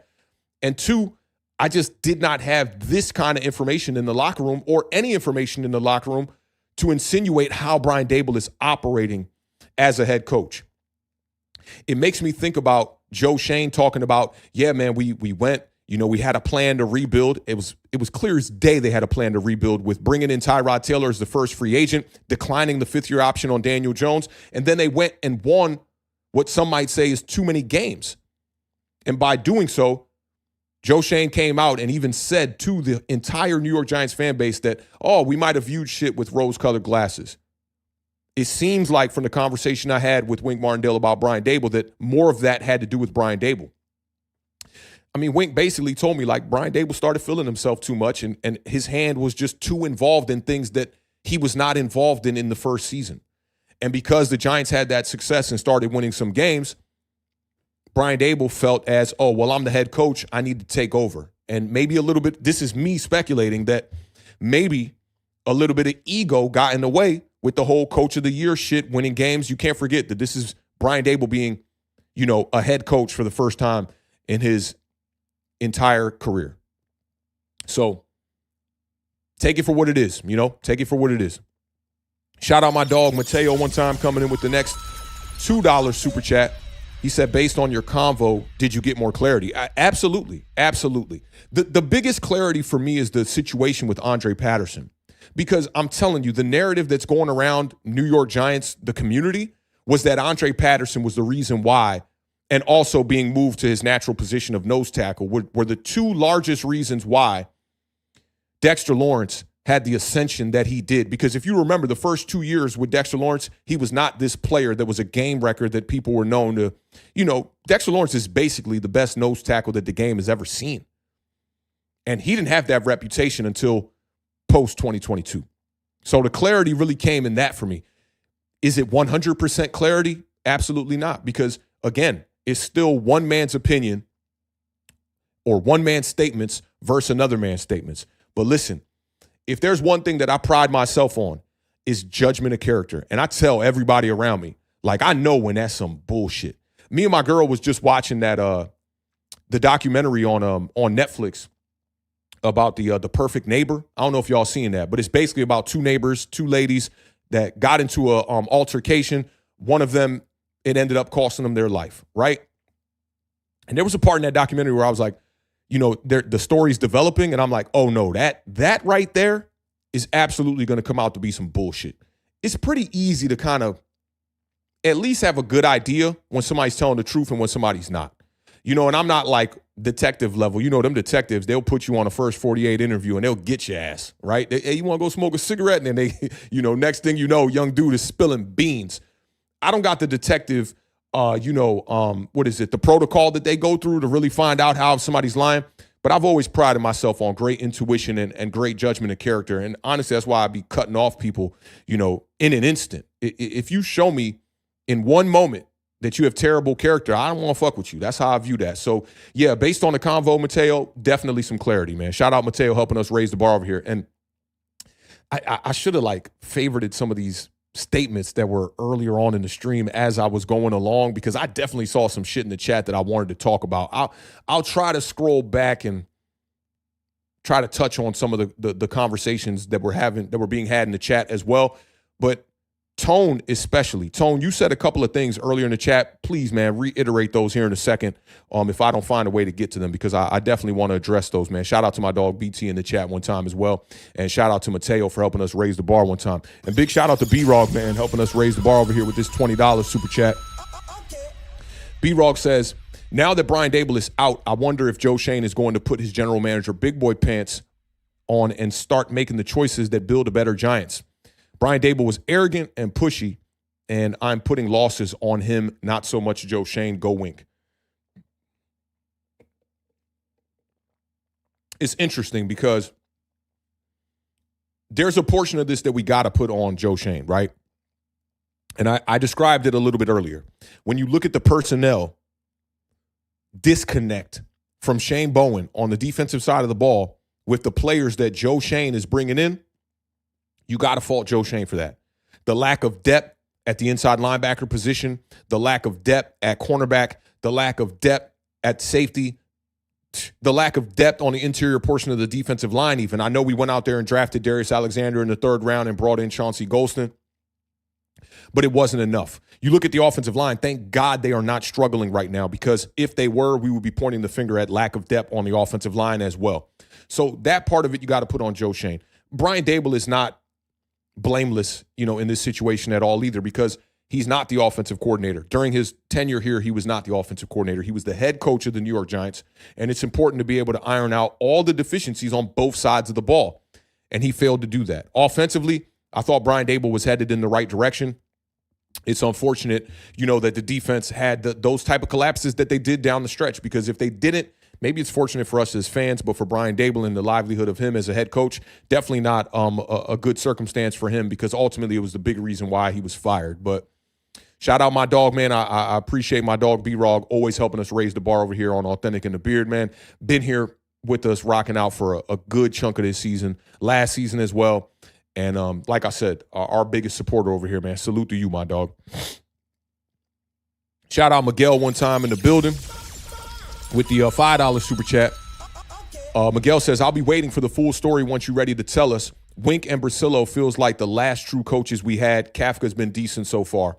Yeah, and look, man, from what I can say at least, Wink Martindale, was giving Mike Kafka his props. He definitely talked about how the coach of the year situation for Brian Daboll was largely in part due to Mike Kafka and to Wink Martindale and the defense that he brought and the offense that Mike Kafka brought to the table as well. So, yeah, man, if I ever do get to, releasing more about the conversation and maybe getting around to releasing the actual audio from it, which I don't know, man, might be a bit of a slime ball move. You guys will know. I'll make sure that we put it out there, when we talk about it. And it'll definitely be when the season is over, and who knows. But like I said, y'all will definitely know when it's time, to talk more in detail about what we talked about in that conversation. Shout out to Holmes with Jay one time for helping us raise the bar over here with the $5 super chat. He said, I'm starting to think that Kafka will retain this job long term. He says if he does, he will have pull, and if he wants Wink as his defensive coordinator, it will happen. And he said #Team Wink. It's possible. I just think that there could be, I'm just speculating here and I don't know. But we don't know what the relationship is like between Joe Shane and Wink Martindale. And I think that part is a little bit in the way if Mike Kafka is ultimately the head coach for the New York Giants in the long term, which I don't think that's going to happen. I do think the Giants are going to go out there and find a new head coach, but we'll see, man. But I'm Team Wink all the way through and through, man. Like, and that is why I'm being a little bit cautious today. Just a little bit cautious today. You feel me? But big shout out to Holmes with Jay helping us raise the bar. And big shout out to my dog, Peter Randazzo, as well with the $2 super chat. And he says, thank you, my dog. He said he left the goat emoji. I don't know if I could take the reins of the goat, but I appreciate that, man. I appreciate everybody that tuned in today, rocking out with us today, over here on YouTube. For those of y'all that don't know, I also do content on Bleacher Report. Me and Bobby Skinner have been pretty much tackling all the content over there on Bleacher Report.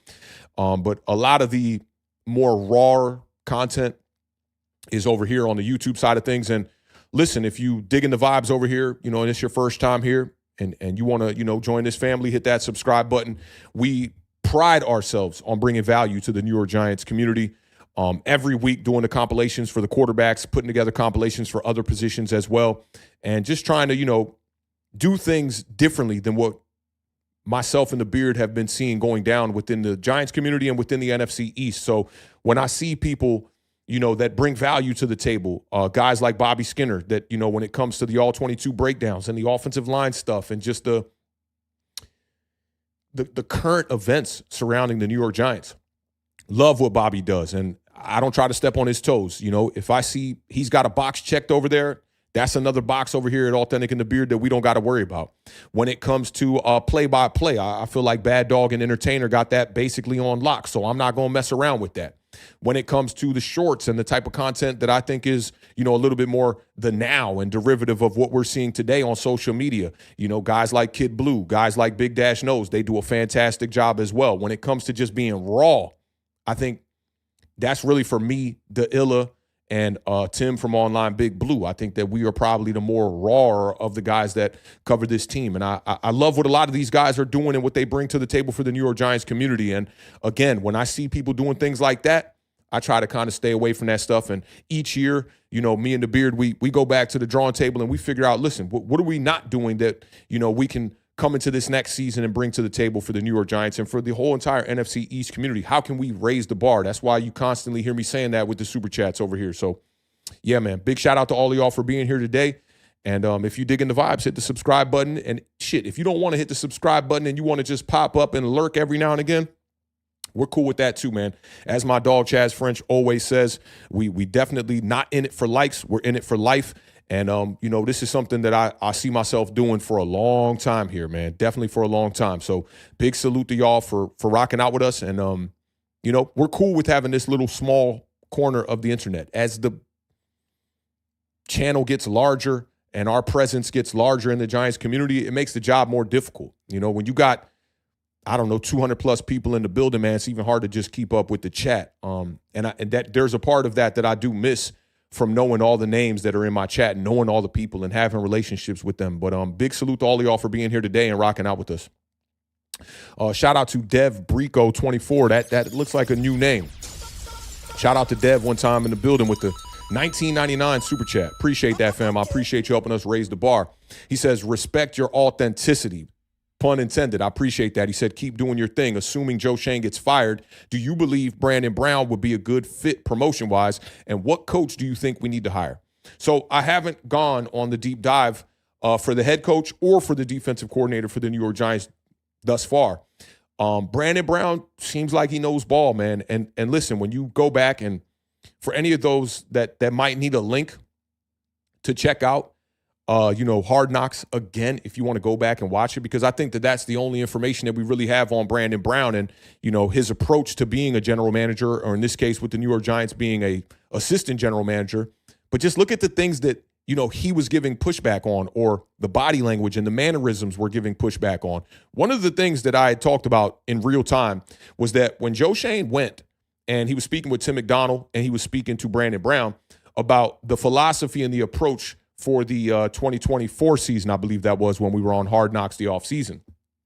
He went and told Brandon Brown and Tim McDonald, listen, this year is all about Daniel Jones. And you could just see the disdain in both of their faces. Like, what? Like, it almost felt like a father talking to his two kids. Like, look, I know y'all think this is the right way, but it's not the right way. We're going this direction. And ultimately, Brandon Brown and Tim McDonald were right. Tim McDonald's questions were, what's going to be the identity when you allow Saquon to walk in free agency? And Brandon Brown was more of the thinking of, we need to upgrade the quarterback position now. I know it's been a year since we paid Daniel Jones, but that looks like it's going nowhere. Excuse me. So, something to think about, man. Like, go back, look at those episodes. If you got HBO, that stuff's all there. And, if you need a link to kind of listen in or whatever, just hit me up on Twitter. I'll try my best to point you in the right direction. But that's all we know from Brandon Brown. And again, I'm very reserved on putting opinions out there without having the information. I don't personally know how much of a football savant Brandon Brown is, but everything that I've seen from him has been A1. And when I got to meet him at the Maryland game last year against USC, he's another one that it's crazy, because I had the conversation with Brandon Brown and with Wink Martindale literally in the same spot on the field. It almost reminds me of like Joe Theismann and Alex Smith breaking their leg on the same spot on FedEx Field, but like literally in the same corner. And they both approach the conversation very similar. Like, I go up to them to just say what's up, introduce myself, tell them I'm a fan, shake their hand, and then all of a sudden it just turns into this lengthy conversation. And Brandon Brown, talked to me for about a good 10 minutes at that game. He talked to me about, scouting wide receivers. We talked about Ty Felton. We talked about Caden Prather as well. We talked about, I forget homie's name from USC. He wore number 1 for a while. Real dynamic player. I don't know why his name it always escapes me, actually. But it's almost like Brandon Brown wanted to continue the conversation with me. I was ready to go. And then he even asked me to take a picture of the group that he was with. Come to think of it, I think that one of the guys that was with them is on the coaching staff for the New York Giants. So I'm going to go back and look at the picture. I got it on my hard drive and see if it aligns. But definitely guys that were just welcoming, just like, you want to have the conversation? Let's have a conversation. I just wanted to say what's up. And Wink, it was the exact same thing. But as far as the coach, I gotta do the deepest dive that I can do, which in that regard, I'm kind of happy that the New York Giants are, stalling out this early in the season, and now we are the first team that has been eliminated from the playoffs, which will give me a little bit of time to focus on the head coaching search or the head coaching hunt, defensive and offensive coordinator alike, and then also just getting a head start on the draft, man. Like, this is the first year where I'm not going to be looking at quarterbacks with as keen of an eye as I have been in the past. So we get to look at some other positions. And, being that I've been filming games on Saturdays, it's been extremely difficult to keep up with college football. But also, all you gain from watching college football on Sundays is who's making plays and who's making the highlights and all that stuff, right? But you got to, that deep dive happens at the end of the year, and that's when a lot of these names are going to rise the board and whatnot. And that's the part of the process that I really like. But yeah, we'll get to the head coach here in the next couple of weeks, and we'll get to some of the other personnel on the staff as well while we get off into talking about some prospects. But big shout out to Dev, man. That's a lengthy super chat, and appreciate you popping in and helping us raise the bar over here and supporting our channel. Shout out to Cliffside one time in the building. What's going on, Cliff? Popping in with the $4.99 super chat. He says, was Wink aware of how bad the Giants defense is? Do you think he feels justified? I definitely think he feels justified because, even if he's not aware of, let's say, the rankings of the Giants defense, he knows what's going on. He knows about these collapses that have happened. He knows about the Giants still struggling to stop the run. Look, this is national news, man. The New York Giants and the way that they've been collapsing. I got Commanders homies that have been telling me about statistics about the New York Giants defense, and these guys are casual fans. They're not even deep into this shit. But it's national news, so I would expect that Wink Martindale, is aware. I would definitely think that he's aware for sure. Let me see. And shout out to Cliff, man. We appreciate you helping us raise the bar. Mateo's in the building. Mateo coming in with the $2 super chat one time. He said, peace to Mateo soundboard, please, with Biggie. All right. We'll see what we can do. I wish y'all could see these little stickers on because my soundboard is truly on a keyboard. I used to have it on my machine, which is more beat pads, but I got these little notes on what is what. And it's crazy how muscle memory works because it's now I kind of memorize it. But we'll see what we can do with the sound effects department, Mateo. But we went 2 years with the human soundboard on the the rapid fire. So no guarantees, man. But big shout out to my dog Mateo, man. I hope the art is going well too, man. Great painter, great artist over there, bro. Shout out to Larry J602 in the building. Another lengthy super chat, man. I appreciate that. I had somebody pop into my comment section the other day and was like, yo, man, and this was when Brian Dable got fired. And he said, and it's one of my homies that I know pretty well, but he said, all you did was read off super chats the whole entire stream. And I'm like, bro, I'm not in charge, of how you feel about it, but what you want me to do? These people are paying for super chats. You want me to just ignore them? I got to talk, give a response to the super chats, man, for people that spend their hard-earned money on, what the shit that I'm talking over here on Authentic in the Beard. So I do prioritize you guys, man, and I appreciate you guys helping us raise the bar for sure. Larry says, what up, Authentic? Moved to Maryland last year. Me too. About 1.5 years, 2 years ago. He says, why are so many stinky, smelly Eagles fans here? Where's your best place for seafood? Ooh, look, so I don't fuck with seafood, bro. That's not my thing. When you hit me up on the next stream about it, I'll make sure to get a recommendation for you. I'll ask my girl, I'll ask around, I'll ask some homies, and ask them what the best seafood is. But I don't fuck with seafood at all. I'm a very picky eater, matter of fact. Eagles fans, bro, I saw this girl pumping gas at the gas station the other day with a Jalen Hurts jersey. I damn near screamed out my window, take that shit off. I was about to scream. But something about DC, it is a melting pot where a lot of people, migrate for work and whatnot. And you just get fans from everywhere. The Dallas Cowboys fans out here are actually pretty crazy. And my brother's a Dallas Cowboys fan, and my co-host, The Beard, his sister is a Dallas Cowboys fan. So they're all over here, man. We got a ton of Kansas City Chiefs fans as well.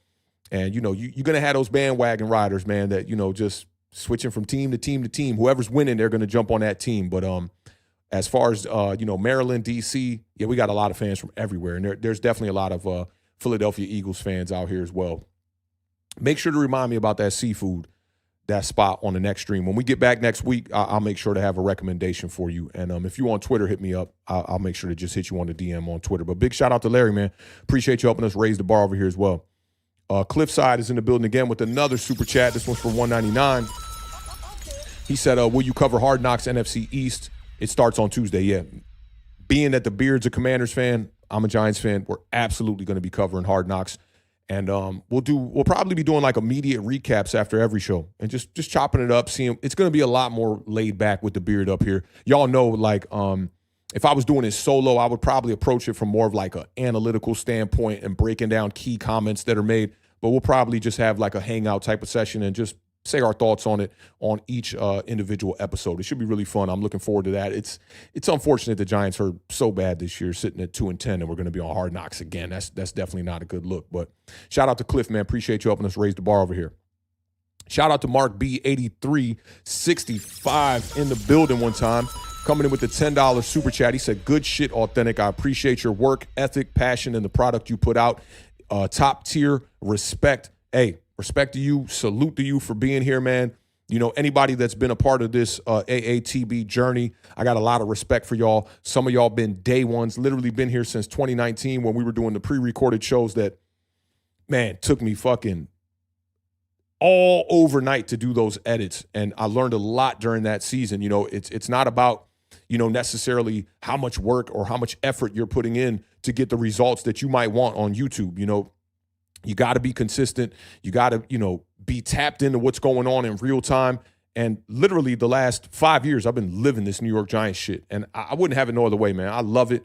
You know, like I said at the beginning of this stream, I love my team, man. When they go out there and they line up and I get to see Jameis Winston, you know, out there, or Jackson Dart and the legacies, man, it's a beautiful thing. You know, you just want to get the W's. And I always tell people on this channel, man, you know, I probably got about a good 30 hot summers left, man. I'm about to be 43 in July. So, you know, Giants got to get to fucking winning, man. Like, we running out of time here, bro. And, like, this shit ain't forever. So, definitely want to see my team, you know, back in good graces like they were, you know, in the 2000s, when I kind of feel like I took it for granted. Like, man, I didn't go up for the Super Bowl parades. Like, none of that shit, you know, because I was a casual-ass fan back then, to be honest. But, you know, I'm just hoping that we can get some, you know, I'm not asking for a fucking dynasty, you know. I'm not asking for a dynasty run, but I just want a couple of, you know, get me to a Super Bowl, or get me to an NFC championship or something like that, man. Just something I can hang my hat on. But big shout out to Mark B one time, man. I appreciate you helping us raise the bar over here, along with everybody that sent in a super chat, along with everybody that's just in the chat. Y'all know, I always quote my dog Premium Pete that says presence over presence, when, you know, he's talking about your presence here is so much more important than any gift you could possibly give to somebody. And that's something that he directs towards parents. Like, don't be tripping off Christmas, you know, when you ain't got the, you know, all the funds to go out there and buy your kids all the, you know, nice shit that they want, right? Your presence in your kid's life is what is most important. And I take that and kind of adopt it over here on Authentic and the Beard, that y'all just being here. I'm somebody that, you know, I just told y'all, I moved back to Maryland 2 years ago. I was in D.C. For about almost a decade before that. And, you know, there's not a lot of people to talk New York Giants ball out here with outside of my co-host. So when I get to come up here and get 200 plus in the building to talk New York Giants ball, that's an amazing thing. That's an amazing thing. So big shout out to Mark B helping us raise the bar, and big shout out to my dog, Chris Pieces, in the building. What's going on, brother? Hope all is well. He says, bring Wink home. Hey, I'm for it, bro. I'm definitely for it. You know I'm for it, man. Big shout out to my dog, Chris Peace, also known as Fire Medic, one time helping us raise the bar over here. And again, man, shout out to all of you guys. I stopped the chat at a certain point here because I just kind of want to scroll and just bring attention to some people in the chat as well and just see what y'all are talking about here. Chaz G says, I'm gonna have to run back this convo about Wink, some great info. You know, whatever I can, you know, provide to you guys to give you guys a little bit more insight, because I felt great about it. Like, I was driving home after the game and I was just like, man, the amount of conversations that I had with people. And, you know, at the time I thought I was speaking almost like without the necessary information, where I'm like, yo, but like, look, Dexter Lawrence has been great since Wink Martindale got here. And the amount of pushback that I was getting when I said that in my comment section on Twitter and all that, like, just about, nah, that's not Wink Martindale, that's Andre Patterson. And to have Wink at least give us a little bit of insight on that, you know, and tell me that, yo, Andre Patterson was terrible. Like, he was terrible. That's the word he used. He used terrible. It definitely gives us some insight, you know, into some of the workings of how that front office was not getting along, to be honest. And, yo, like, John Feliciano couldn't even remember Shea Tierney's name. Like, I thought that was wild, man. I thought that was really wild. Let's see what else we got here. I'm just scrolling. Bear with me. I want to bring some attention to the chat, so I'm just going to kind of scroll here and, you know, just kind of see what everybody's talking about and bring some attention to some people in the chat. Shout out to my dog, Timmy Foosball. He said, I was the chairman of that 10% who wanted to promote Wink Martindale to head coach and fire Brian Dable. Loved Wink so much. He's everything what I want the Giants to be. He was too real for Dable, who was a complete fraud. You're not going to get a lot of pushback on that. Me and Timmy Foosball be disagreeing on a few things here and there. I can't disagree with that today. And y'all know I was very pro Brian Dable throughout this entire process, you know, especially because he was getting the results on the offensive side of the ball. But I did understand that he was the head coach and we needed more results from the defense as well. Let's see. Yeah, bro. Nova, yes, bro. That shit was crazy, man. That whole documentary, I almost avoided watching it because I knew it was going to be just like, you know, it's going to tug on them strings, man. That shit was terrible. Let's see. My dog, Dilla, is in the building. I recommend all of y'all to go over there and subscribe to Dilla NYG's YouTube channel.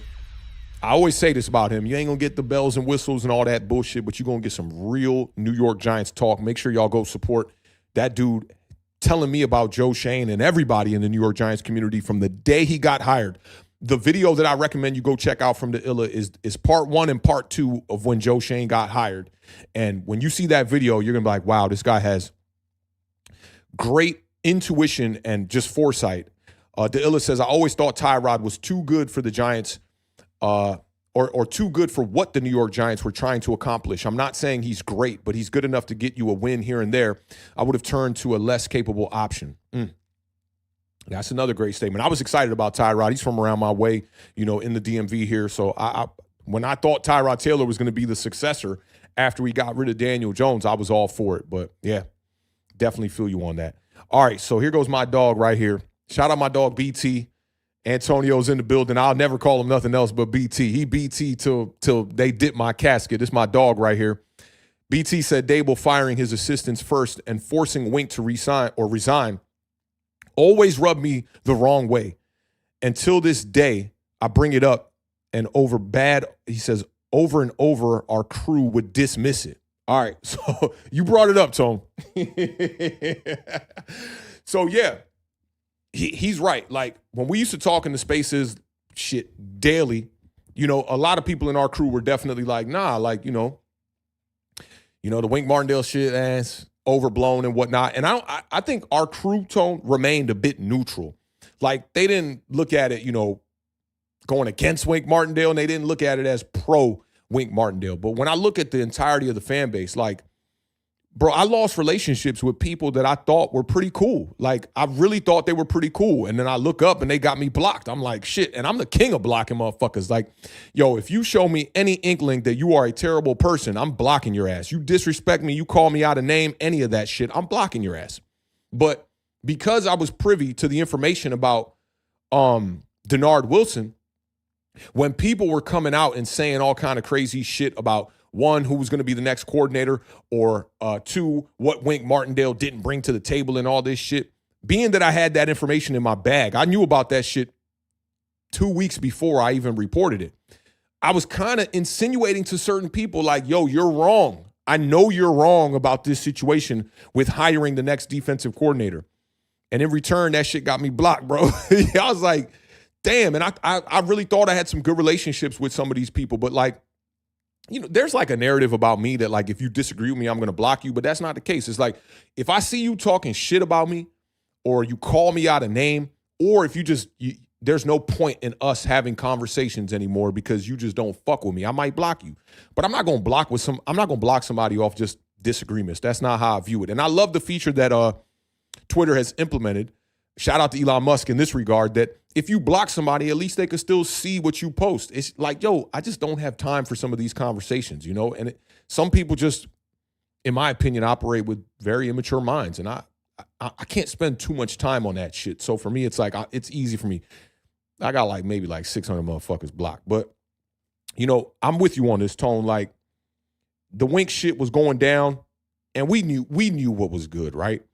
But I think people, they get caught up in this limbo. One, they don't want to be looked at as the bad guy all the time, right? That's why a lot of people flip their stance coming into the 2025 season, right? Because they don't want to be known as a hater or whatever the fuck it was we were called when Daniel Jones was struggling and all that shit. So then in return, they try to like give off these positive ass vibes.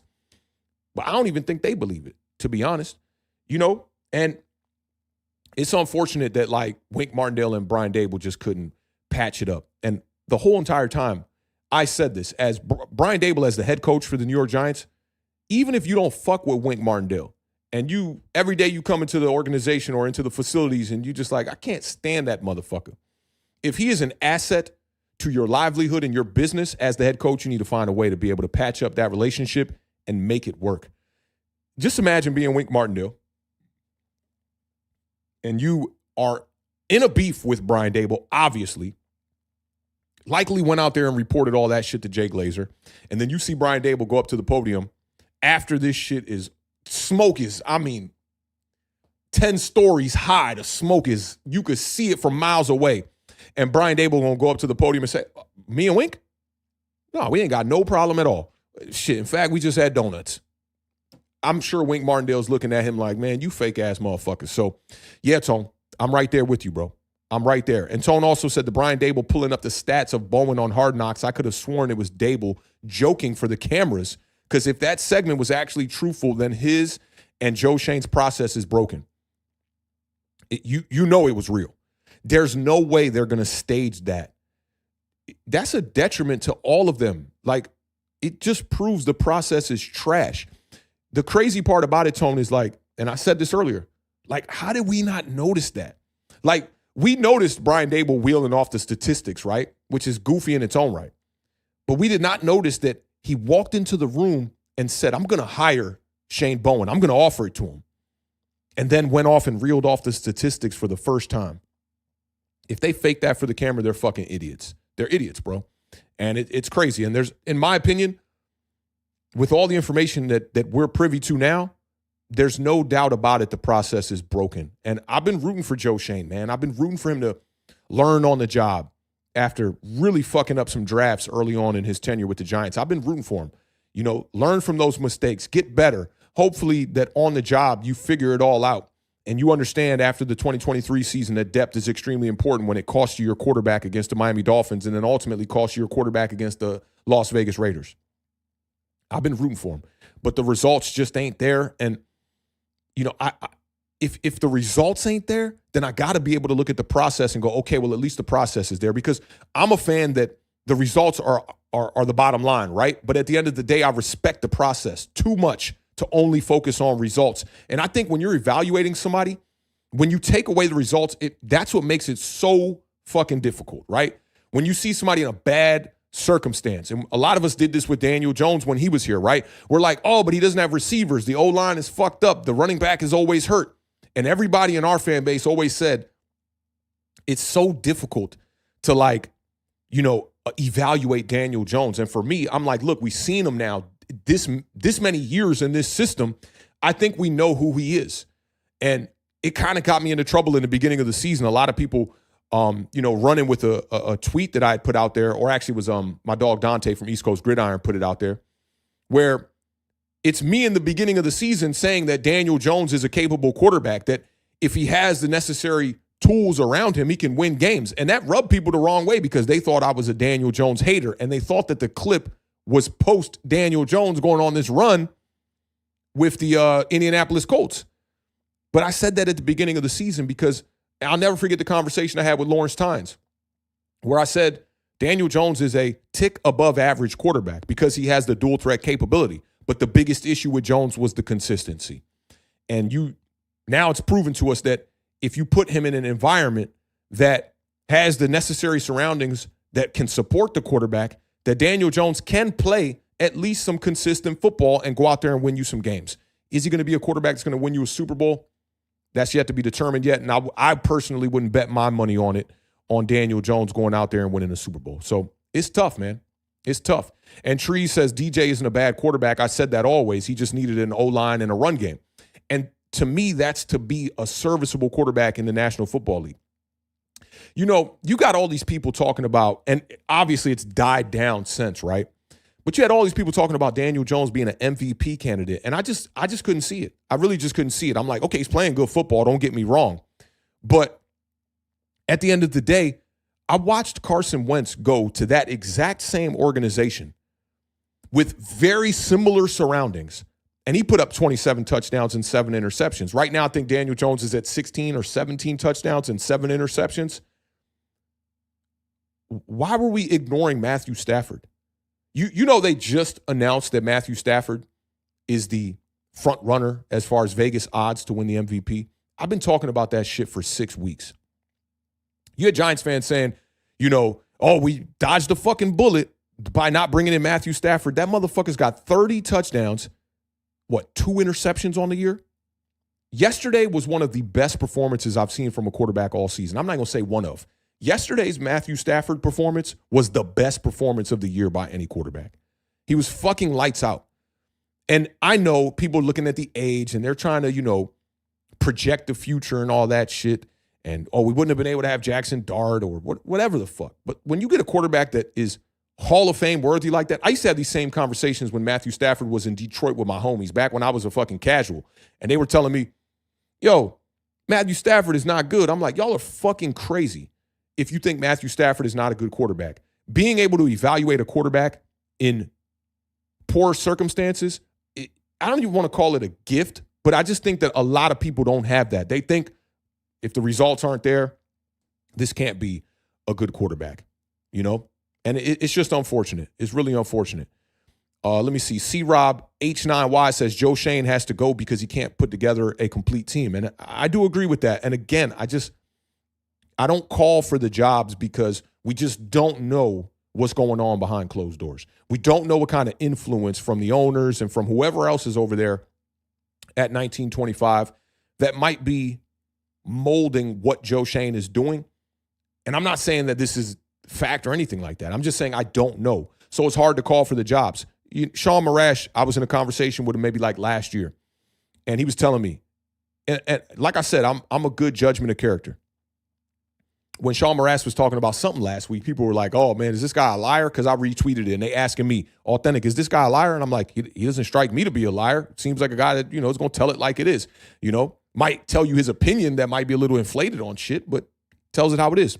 And a year ago, he told me that source that he could say was 100%. The tweet is still up. You could search it between me and him.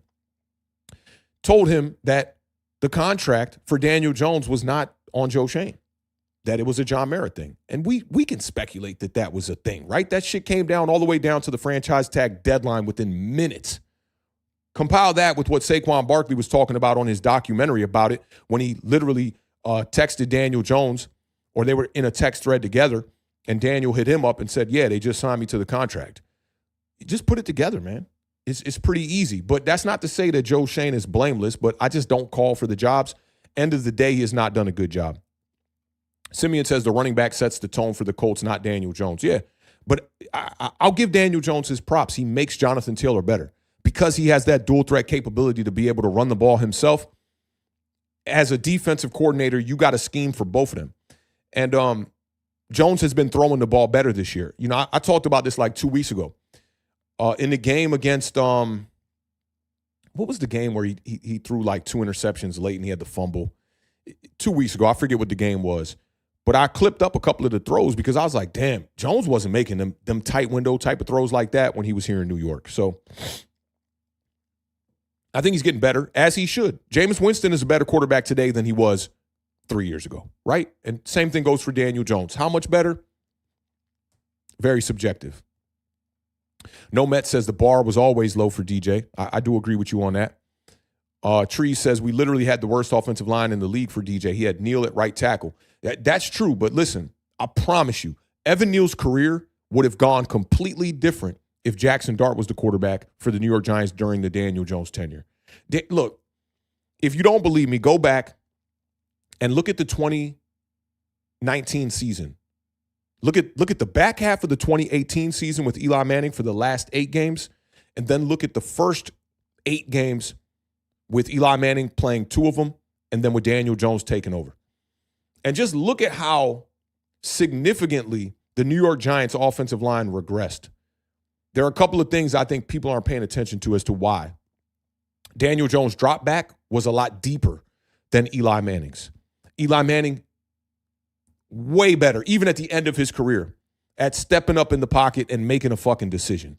And Daniel Jones just held on to the ball way too long. And, I can say that Eli Manning had the luxury of having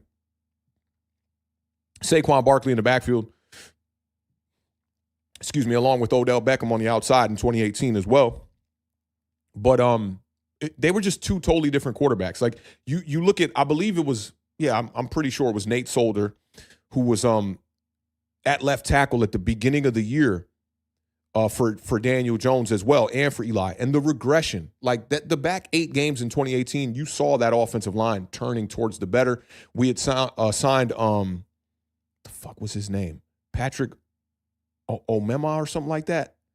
Right guard that we brought in that really helped to galvanize that unit in the back half. So the O-line, they weren't playing well. That's for sure. But I'm telling you, man, when you get a quarterback behind a line that's decisive, it can make that line look a lot better. And I think that could have actually helped salvage Evan Neal's career. But I think in the long run, it's what should have happened, because Evan Neal's just, you want to salvage a first-round pick like that, top 10, but he's just not cut out to be a good player in the NFL right now. That's just what it is.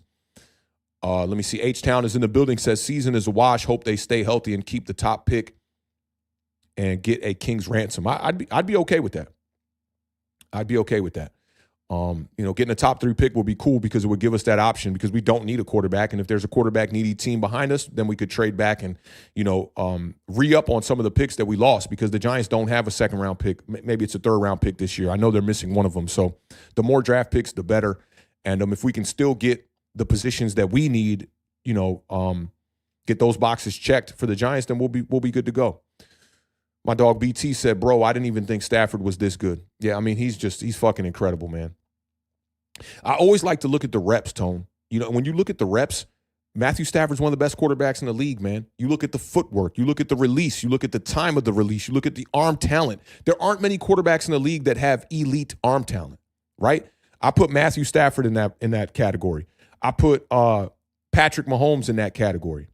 A lot of people won't put this guy in a category, but I'm putting him in a category. I put Lamar Jackson in that category. I put Josh Allen in that category. I put Justin Herbert in that category. Early, I'm putting Cam Ward in that category. There's not a lot of guys that can throw the football like that. And when you check all those boxes, man, and you got the resume, it's undeniable at that point, And I'm not sitting up here telling you that I thought Matthew Stafford was going to have 30 touchdowns 12 games in, but we knew that he was capable of this.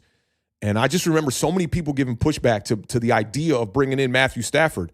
Like, that's not a future-proof plan and all this stuff. Like, you look at this year, man, the offense is playing really good. If the defense could have matched their energy, this team could be an 8-win team this year with a rookie quarterback. So, I just think, man, like, when you got a player that's undeniable like that, I don't know why people shun it. And it reminds me of Saquon Barkley. It's like people are still saying, like, nah, man, fuck Saquon. Like, we're better off without him. And like, I'm just like, yo, y'all fucking crazy, man. You saw Jahmyr Gibbs yesterday, right? Bro put up 219, man.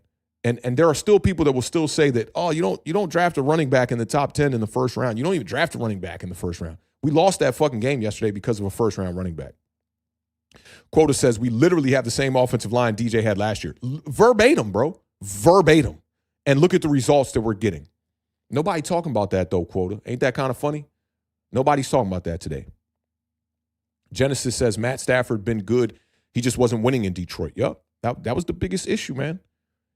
Like I said, it is a skill to be able to evaluate a quarterback within a terrible circumstance. It's a skill, man. And I always thought, shit, even when I was a casual, I'm like, nah, that dude, you see the way he throws the football? Like, I get enamored with talent like that. And Matthew Stafford has always been a talent like that. And BT says, but he places the ball wherever the fuck he wants. I mean, the dude was like, it's like he's throwing darts, man. It's like the football has a fucking magnet and his receivers have magnets in their gloves. The first half performance, the second half, whatever. I turned that game off, to be honest. The first half, just dotting up and down the field. And I tweeted out, Matthew Stafford is leaps and bounds the best quarterback in the league right now. And then he threw a touchdown right after. I'm just like, yo, this dude is just, he's unreal. He's unreal, man. But the good thing is that at least we know we have a potential franchise quarterback in Jackson Dart. And y'all know I've been a Jackson Dart supporter for a long time. I had him as QB2 coming into the draft as well. No Met says DJ was part of the reason why the O-line was bad, but fuck him. He ain't a Giant no more. And this has been No Mets, No Nets, No Jets theme. Every time we talk about Daniel Jones on this channel, he says fuck Daniel Jones. And I got to agree with him. We shouldn't be talking about Daniel Jones much, but it just seems like there are certain circumstances where it's necessary to talk about it. Timmy Foosball said the guy who Aaron Rodgers always used to speak about as the next best quarterback was Stafford when he was at the Lions. Facts, man. That dude, the talent is unfucking deniable. It's undeniable. The Illa says, is that what you were talking about, Stafford? Yeah, I wanted Stafford here. He led the team to the playoffs last year, and both Kupp and Puka missed 6 or 7 games. Yeah, I remember when that went down. I talked about it. I said the reason why the Rams are still in the mix right now is because of this guy. And I posted his picture. That dude is just different. He's just different. Mateo says, makes you wonder why Detroit traded him. Stafford with Detroit now would have had a couple of Super Bowls. It's possible. It's definitely possible. I think they looked at the age. And I also think that the Lions probably didn't think that Jared Goff was going to be as good as he. I don't think they thought that the long-term plan was Jared Goff. You know, the first year he went over there and he struggled. And then by the second year, Jared Goff was showing you that, yeah, he's a franchise quarterback as well. And, hey, one man's trash is another man's treasure. Both of the teams won in that. The Rams ended up winning the Super Bowl. The Detroit Lions were in the championship game.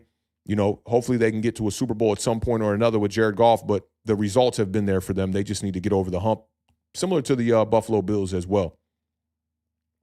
H-Town said, I used to watch Stafford in his high school days, Texas gunslinger, but he is balling due to a Hall of Fame head coach and great coaching staff. Situational play calling awareness is everything. I mean, that's part of it, but look, he was balling when he was in Detroit. You know, he's a baller. And then you put him with one of the great offensive minds, and it's a great pairing, man. They're just a match made in heaven, straight up and down. Let's see. I'm trying to get off the Daniel Jones stuff here. I'm just scrolling, trying to catch up with y'all a little bit. Simeon says that if Taylor isn't playing well, let me see, the opposing team challenges Jones, he is brought back down to earth. I do agree with that. Yeah, he needs the running game. I've always divided quarterbacks into 2 categories. And Matthew Stafford is in a different category than Daniel Jones. There are quarterbacks that absolutely need a healthy running game to succeed in the National Football League. Most quarterbacks fall in that category for me. Daniel Jones is in that category. And then there are quarterbacks that it really doesn't matter how things are going. They're always going to give you an opportunity to win games. Those are the Staffords, the Mahomes, the Josh Allens. Like, look at Mahomes in the game yesterday against the Colts, man. Threw an interception early. Daniel Jones is playing relatively mistake-free football with 2 touchdowns, putting up the necessary yardage.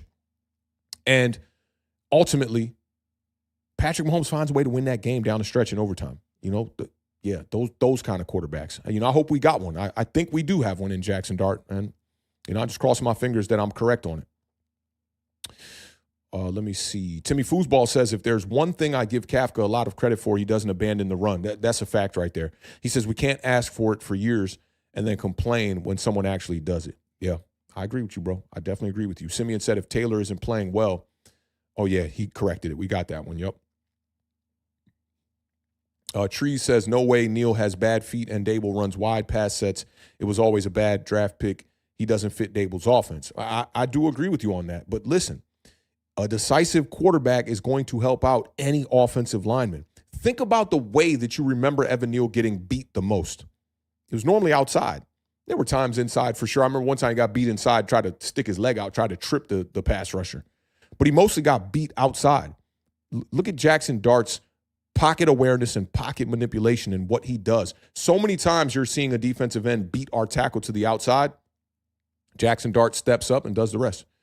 So, yeah, I think there's truth to both of the statements there. You know, like Neal was not good. He had bad feet for sure, but I think that we could have masked it. Yo, and this is probably not a good example, but Stone Forsythe is the starting left tackle for the Las Vegas Raiders right now. It's fucking crazy. That's just crazy. And if he can start for a team, I think Evan Neal can start for a team as well. Gregory said, nope, sorry. Neal was some shit. Bad feet, bad hand placement versus inferior competition at Alabama. Neal was always a project due to size and athleticism. I agree with the last statement there. But there are guys that struggle in one system and then you put them in another with a decisive quarterback and they don't struggle anymore. Will Hernandez was like that. Eric Flowers was like that. Ben Bredesen was terrible for the New York Giants and has been more than serviceable for the Tampa Bay Buccaneers. I'm not telling you that Evan Neal was going to be some fucking Hall of Famer in the long run if we had Jackson Dart. I'm just saying that if we had a decisive quarterback, not a rookie who just fumbling the ball left and fucking right. I mean, in 2019, Daniel Jones fumbled the ball 19 times. 11 of them were lost. 6 of them were scooped and scored for a fucking touchdown. You're not putting your tackles in good position, when you're doing that. And Big Dash, yeah, it was that right guard, facts. He definitely helped galvanize the whole entire unit. Gregory also said it's hard to blame Shane for Neal because everyone wanted him but me, but could have had Garrett Wilson or Charles Cross. Listen, if you didn't want Evan Neal, then you got to blame him, bro, right? Like, we're just fans up here. And if you could spot it that Evan Neal had bad feet coming out of Alabama and bad hands, which is something that I didn't spot. Honestly, I don't review tape on offensive linemen. It's just not interesting for me. I leave that shit to the Bobby Skinners of the world. I'm more, back seven type of vibes, skill positions. That's my thing, and definitely quarterbacks. But I don't think it's hard to blame him because that is why Joe Shane and his staff get paid the money they get paid. Those millions of dollars is to be able to decipher the shit that your average fan can't see or your average draft evaluator can't see. So I got to blame him on it, And Evan Neal was being touted as the number 1 overall pick that year. And then he ended up falling in the draft, and we ended up drafting him at 7 overall. And, yeah, the rest is bad history. So I think, Gregory, if you could have spotted it, you should be blaming Joe Shane for it. You know what I'm saying? DeIlla said, and DJ seems like he's getting set to throw the football so much faster now. When he was with us, it seemed like he would take his time to get set knowing he didn't have the protection. That's a fantastic point, bro. That's a fantastic point, bro. Timmy Foosball says Lamar has been really disappointing this season. Not in my eyes. You put Lamar back in the line. That team was 1-5. I saw a Ravens fan that said, I'm not coming back on Twitter. And this was when they were 1-5. He said, I'm not coming back on Twitter until the Ravens have a winning record. He came back on Twitter yesterday. So, when you look at the stat box and you look at it from a results perspective like that, yeah, I think that's a thing. But teams are focusing on stopping Lamar Jackson. And shit, let's just look at the numbers for shits and giggles because I don't know how many games he missed. I remember he missed a good chunk of the season here. But let's just see where he's at right now and see if it's, as bad as you think it is. Lamar Jackson, 15 touchdowns, 3 interceptions on the year. When Daniel Jones did that in 2022, we called it a good season. He's played 1, 2, 3, 4, 5, 6, 7, 8 games this season, and he has 15 touchdowns and 3 interceptions. That's just through the air. I ain't looking at the rushing numbers. Fuck the rushing statistics. I know a lot of people that are Daniel Jones homers always hated me when I wouldn't, add the asterisk of the 7 rushing touchdowns, but I don't know if that's really disappointing. I think that's pretty good in 8 games, to be honest. CT says, let me start by wishing John Mara the best in his recovery. With this in mind, what do you think about where the franchise goes from here? Does Tisch have the chops for football operations? No, I'll say as far as Tisch goes, just me speculating right now, I really think that this has to go. I don't know if it will go, but I think it has to go in the direction of bringing in a true experienced head coach. And a lot of people have been talking about Mike McCarthy. A lot of people have been talking about John Gruden. I think that's a little less likely to happen. But bringing in a guy like Mike McCarthy that is experienced and has, a winning track record. 3 straight seasons with 12 wins with the Dallas Cowboys. He's not my top candidate yet because I haven't done my research or anything like that. But when we did hire Joe Judge in 2020, I wanted to bring in Mike McCarthy. Now, there's, some more data now and some more information with his tenure that came to an end last season with the Dallas Cowboys. And just struggling to get his team over the hump in the playoffs makes me kind of reconsider that. But I do think that we'll be headed in a direction of experience when it comes to the head coach. That's how I kind of view it. I see Tone saying, preach one time. Shout out my dog. Breezo Pate said, I remember we were considering Wink as head coach and were over the moon when we hired him as the defensive coordinator. Yeah, that's facts, bro. A lot of us were loving that. And then it was some of us that were kind of, hesitant on Wink Martindale, but I was always a big supporter. And I think that having Patrick Graham be here as the predecessor of Wink Martindale, that really made me like Wink more, because the issue with Patrick Graham, even though he did have a top 10 defense in 2020, the issue was he played very soft. There wasn't a lot of blitz. There wasn't a lot of aggressive nature in the play calling. So when we brought in Wink Martindale, I was over the moon about that. Just as you were, Breezo, I was very happy about that. But, shit happened, and shit happens. Gregory says, it's because Dart is just better. Yeah, Dart is better. Absolutely. And he said Dart is a franchise quarterback, soon to be elite. Yeah, I definitely think that. But what's the explanation for the offensive line underneath Jameis Winston performing the way that they are this year? And they weren't doing that last year with Daniel Jones. So even if you remove Dart, Jameis Winston was the most pressured quarterback in Week 12 of all 32 teams. He was only sacked one time, and that was on the last fucking play of the game. So I don't know, bro. Ace-Town said Stafford is a first ballot Hall of Famer, point blank. Whoever disagrees just don't know. I want to add ball to the end of that. I agree, bro. Miguel said that Andrew Thomas was out for most of the year last season. That's really the only change. That's true. That is true. You could go back and look at the games with Andrew Thomas, though, with Daniel Jones. And I remember all these statistics because we talked about it a ton over here, right? Go back and compare Tyrod Taylor in 2023 to Daniel Jones in 2023. Both of them had 2 games with Andrew Thomas on the field. Tommy DeVito had the most games with Andrew Thomas that year, but we were sacked 85 times that year. 30 of them came from Daniel Jones. 35 of them came from Tommy DeVito. And the rest came from Tyrod Taylor, which is 20, right? Tyrod Taylor had the most pass attempts of any New York Giants quarterback that year. Tommy DeVito did have the most dropbacks, though, but he was sacked more. So take that information, and use it how you please, because Tyrod Taylor showed you what a decisive quarterback could look like in a Brian Daboll system. And the results were much better than what Daniel Jones was bringing to the table as well.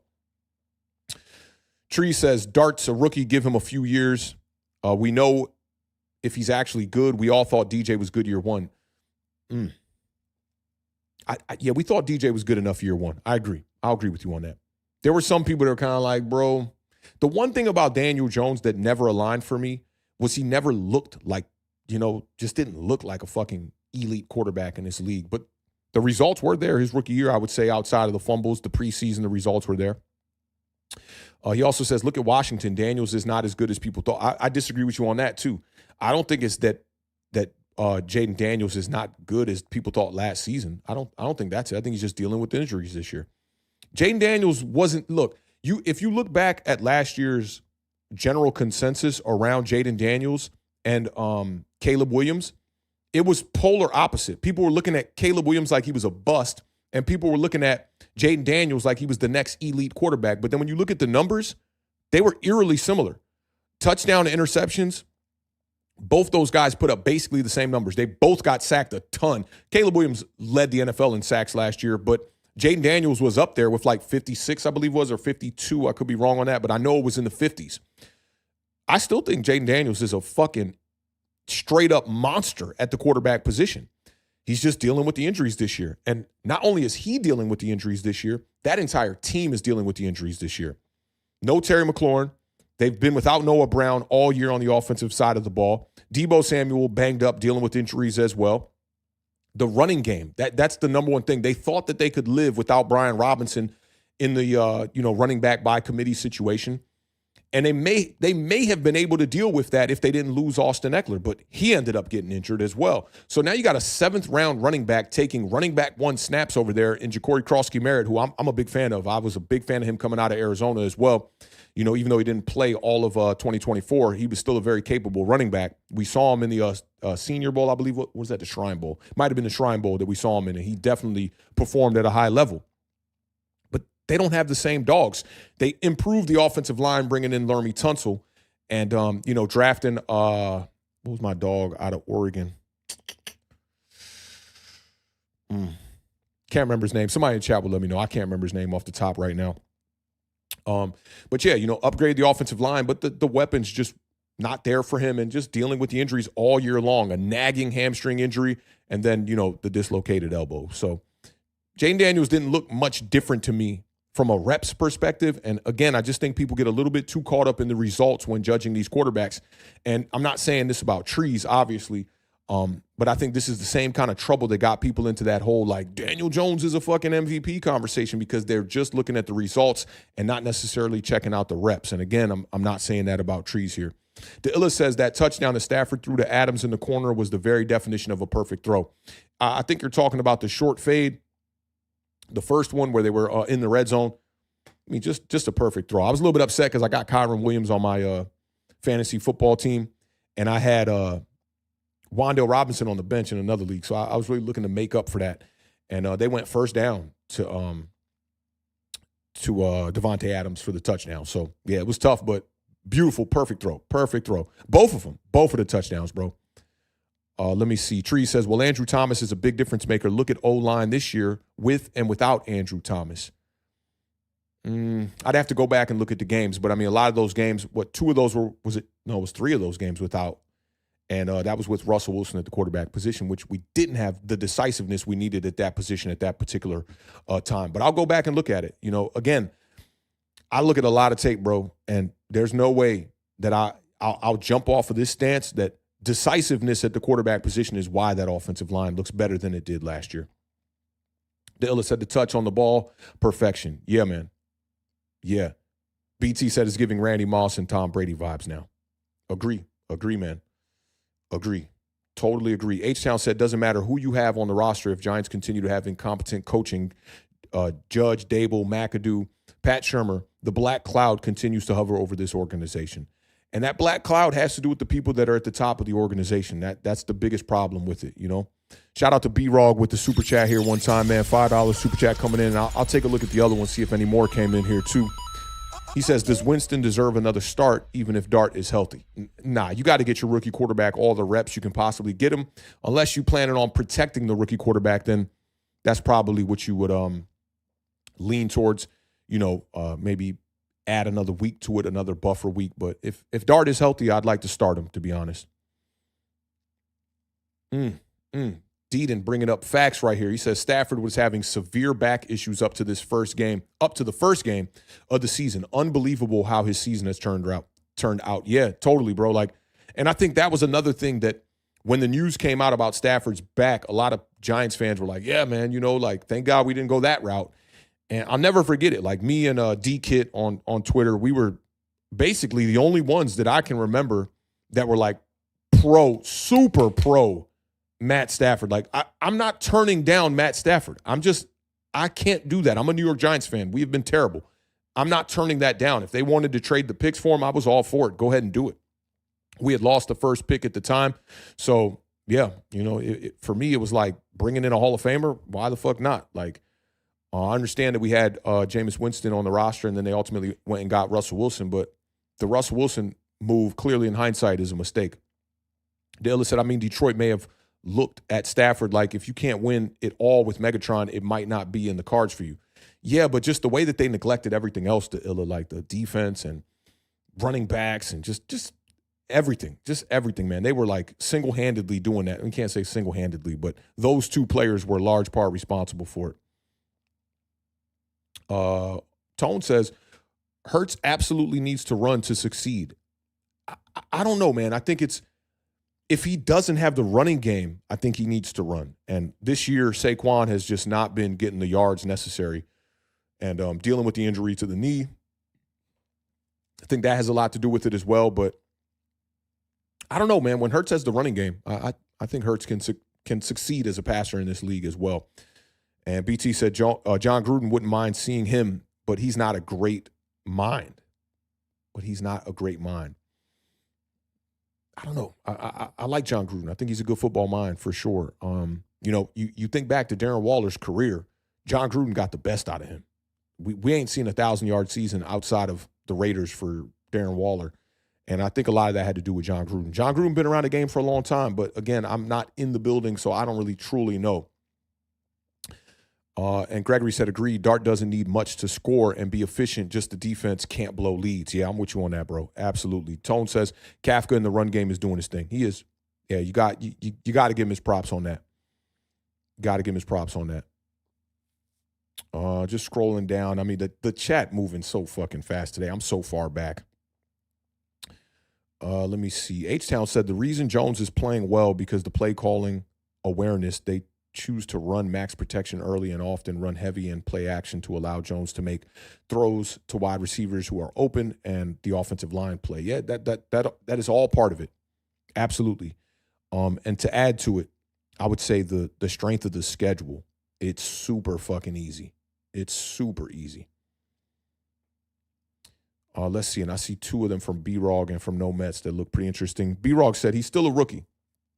Jameis Winston has played well. We never thought Jackson Dart would see the field this year, so hold him out of precaution. But again, I am just looking at both sides. Listen, we knew Jackson Dart was going to see the field this year. We knew that. When we did the stream over here where we were breaking down the projections from ESPN and Mike Clay projected that Jackson Dart was going to play more games than Russell Wilson. And I was like, I don't know about that. But considering the way that the New York Giants have played over the last couple of years, we knew Jackson Dart was going to play at some point this year. We knew that. The precaution, listen, it's football. You got to go out there and play football. And No Met says, I hear that. But once you're out of the concussion protocol, you're out. There's no being cautious. And that's at that point. I agree. Totally agree with you, bro. Totally agree with that. Let me see. Quota said, I don't mind the Russell Wilson addition. He's been vital in Dart's growth. Agree with you, bro. He said, whenever they pan the camera, either Wilson or Winston are on the tablet with Dart, it's like having two-player coaches. We cannot go without speaking about the value that Russell Wilson has brought to this room as a mentor and as a professional. Jackson Dart is going to learn a lot from this when he becomes an older player in this league, and he's on his way out.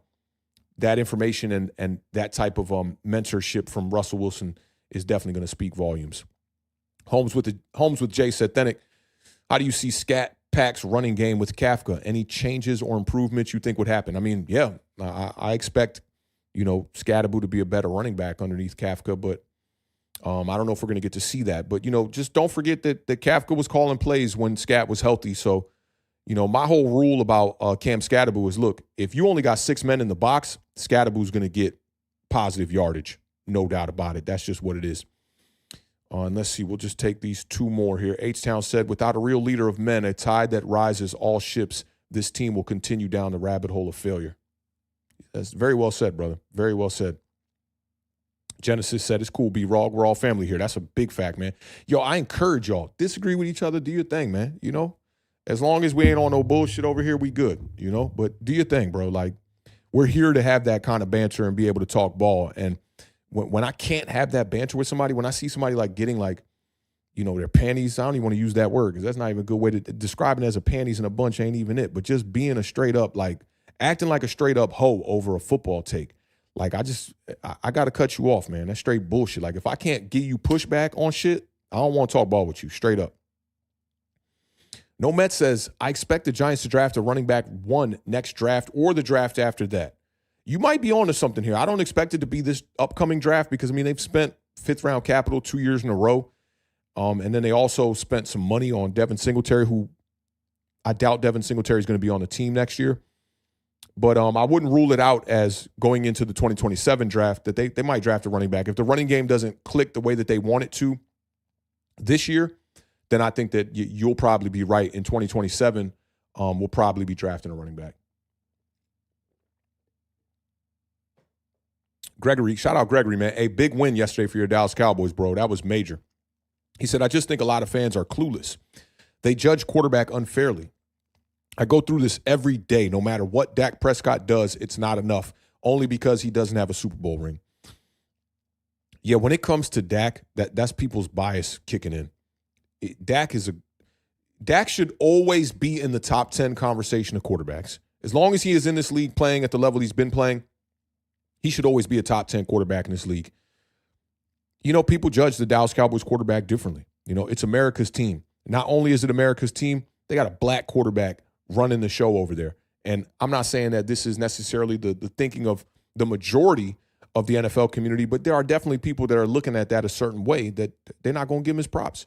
And he's going to have to win the big game. He's going to have to at least put himself in a Super Bowl conversation for people to give him his just due. But even then, some people might not do it, right? Because look at Jalen Hurts. Jalen Hurts has been to 2 Super Bowls in the last 3 years, won a Super Bowl MVP, outplayed the best quarterback in the game in both of those Super Bowls, and people still will not give that dude his props. I don't get it. We don't do that over here. Me and the Beard, the day Jalen Hurts came in as the starter for the Philadelphia Eagles in his sophomore season, and we saw him go out there in 3 games, put up over 300 yards, I knew what it was right there. That kid can play ball. He's got the winner mentality. He's got that it factor. And I do agree with you, bro. Like, there are a lot of fans, Gregory, they're just straight clueless. And I don't want to be one of those fans. I try to study the game as much as I can. I try to study concepts, especially on the offensive side of the ball, as much as I can. You know, like when I see Brian Dable on the board with Jaden Daniels or with Drake May, I literally remember that play that he has on the board with Drake May. And I studied that play to the T. I try to become more familiar with concepts like, I don't know, Dagger or Hoss or whatever the fuck, right? I just try to be the most knowledgeable fan that I could possibly be, especially if I'm going to be up here with an opinion.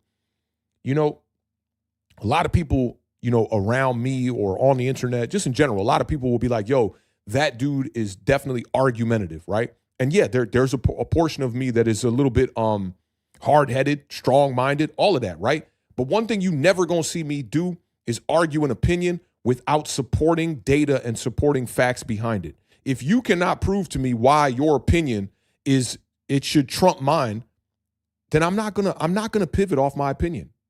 Prove to me why I need to pivot off my opinion. If you're gonna think that, oh, this guy's hard-headed or whatever it may be, at least prove to me why you think that I should move off my opinion. A lot of people like to use these hypothetical scenarios. Oh, well, if Daniel Jones was the fucking quarterback on the Philadelphia Eagles or whatever the fuck they want to do, right? At the end of the day, that's a hypothetical scenario that nobody's going to know the answer to until he gets on one of those teams. So for me, I like to, you know, abide in real time and assess it in real time with common sense, rational, and being logic about it. If later on down the line the take age is bad, I don't care about it. You know, if in real time it felt good and I had supporting data to back it up, then I'm all good with it. That's how I look at it. Let's see. Problem says, quite frankly, I think at his best, Dak Prescott is a top 5 quarterback in this league. Toss up between him and Matthew Stafford for me. I got Matthew Stafford in a tier above it. Like, I put Stafford in that ballpark of the Josh Allens, Patrick Mahomes, Lamar Jacksons. I put him in that ballpark. I got guys like Jalen Hurts, Justin Herbert, Dak Prescott, Jared Goff. I got all those guys in the next category. But, you know, judging quarterbacks is tough, man. A lot of people will do a top 10 and think just off the results of the previous season or the active season. Some like to bring in, you know, the whole entire career. A lot of different, you know, just categories of how people formulate their opinion on top 10. Holmes says that, nah, Dak been in his bag. The older I've gotten, the more I appreciate his resilience and overall game. Even as a Giants fan, we got to be real. Listen, my homegirl Arabia says it best, man. Although I am a fanatic, that does not mean that I cannot be pragmatic. We've been like that since day one. People don't like that shit, you know, but I always encourage people like, yo, if you want a mascot for your team, this ain't the channel. It's not, because I'm going to always try to be as real as I can possibly be on whatever I'm breaking down. Genesis said, seriously, and some fans think they are Tiki Barber or Brandon Jacobs or Bradshaw. That's true, too. Chris P says, I don't give Dak credit because he plays for Dallas. If he played for almost anywhere else now, maybe that'd be a little different. I'm with you. No Mets, no Nets, no Jets said Cowboys are going to go on a run. Seems like they're peaking at the right time. Playoff bound, but he said, hey, fuck them too. I don't know if you was here for the preview show last week, No Mets, when I told the Beard, I said, Cowboys are a good team with a bad defense. And the Beard said, you know, I was kind of trying to reel him in. He's kind of like, I don't know. When he comes back on the preview show on Thursday, I'm a definitely I'm gonna definitely bring it up for sure. But yeah, it's a fact, man. I think the Cowboys are going to go on a run, but this is what might stop them. The next few games in their schedule, man, they got a tough road to get to the playoffs. And that slow start's going to be tough. That tie might save them. Shout out to Real People. He said, happy Thanksgiving to all. I got a jam-packed Thanksgiving weekend coming up here. The Beard and his wife are doing a Friendsgiving on Friday. I'm going to be doing Thanksgiving with wifey over here at her family's crib and whatnot. And, yeah, it's going to be a busy week. I might go out on Wednesday. I got my homie in town, one of my DJ homies that's, like, reviving a party. So it's going to be a jam-packed weekend here, man. And then it's going to be some Thanksgiving leftovers for 1 to 2 weeks for sure. I'm looking forward to that. You know, my favorite dish, got to go with that baked macaroni and cheese, bro. That's top 2 for me, and it's not 2. But shout out to Real People. Real People always chiming in on the comment section too, man, and appreciating the content that we drop over here on Authentic in the Beard. Let me see. D-Pass 2009 said, authentic is truly authentic. I like the man. Salute, bro. You know, people be trying to fuck with me, trying to play with my name and shit. I didn't give myself that name. I didn't just randomly think of, you know, authentic and say, I'm going to call myself authentic, bro. That shit came from people that gave me that name. But I'm not going to be perfect, but, you know, I try to keep it as funky as possible, man. So big salute, man. I appreciate that, bro. Let's see. Yeah, Real People said, may this year bring everybody blessings, man. I hope so, man. Y'all better stay prayed up, man. I'm telling you, man. The way this universe works, be grateful, have maximum gratitude, bro. Just have maximum gratitude. Go out there, show up, and do the fucking work, man. Bookend Tackles in the building. He said there's people that bashed Brady for years, saying he only won because of Bill Belichick, et cetera, et cetera. Some people just hang it or just hang into their bias no matter how far they sink. Yeah, it's true, bro. And I'll admit to my biases, you know, like, Deonte Banks, I'm biased on Deonte Banks, man. He's a Terp. I'm rooting for my dog. You know what I'm saying? And let's see. We'll take this last one and we'll get up out of here. Welvin says, you got any idea who will be the head coach for next year, or is it too early? You know, I want to do a deep dive on this and try to get as much information as I can, look at as many schemes as I can, most importantly. Like, take to the All-22, kind of like how Brian Dable and Joe Shane did not do before they hired Shane Bowen. But I think right now I am going to do a deep dive on Mike McCarthy. He's a name that I think we have to at least consider. You got to look at Shula over there with the Rams doing great things. Who's the defensive coordinator for the Indianapolis Colts? That's another one that we should keep in mind. Jeff Hafley from the Green Bay Packers, the defensive coordinator over there. You know, maybe there's somebody that might want to come out of retirement or something, but I just want an experienced coach, man. Like, I'm trying to think of my dog right now from Pittsburgh, bro. I don't know why I can't remember my dog's name right now, but Pittsburgh, outside of Mike Tomlin, the coach that was there before him, that does a little bit of analytical work for CBS. I don't know why I can't remember his name, but a presence like that, you know, a presence like that. If Mike Tomlin got fired, yeah, easy. Mike Tomlin gonna be at the top of my fucking list, straight up. Nobody game plans for teams and puts them in a chaotic situation from a defensive perspective like a Mike Tomlin does. It's pissing me off. Oh, Bill Cowher. That was pissing me off that I couldn't remember his name. But like, if a Bill Cowher want to come out of retirement, I would consider that. But I would say just hang tight with us, you know, until we get to, you know, just a little bit more time and get a little bit closer to the offseason, you know, and I'll have a definitive answer. I see New 718 said Mike McCarthy for head coach and Mike McDaniel as the offensive coordinator, and I would be okay with that. Gregory, and this is from somebody that is a Dallas Cowboys fan that has experience with Mike McCarthy, says Mike McCarthy is way too conservative. You don't want that headache. And I just think, you know, you guys are in a different position than us, Gregory. Like, you guys are trying to get over that hump.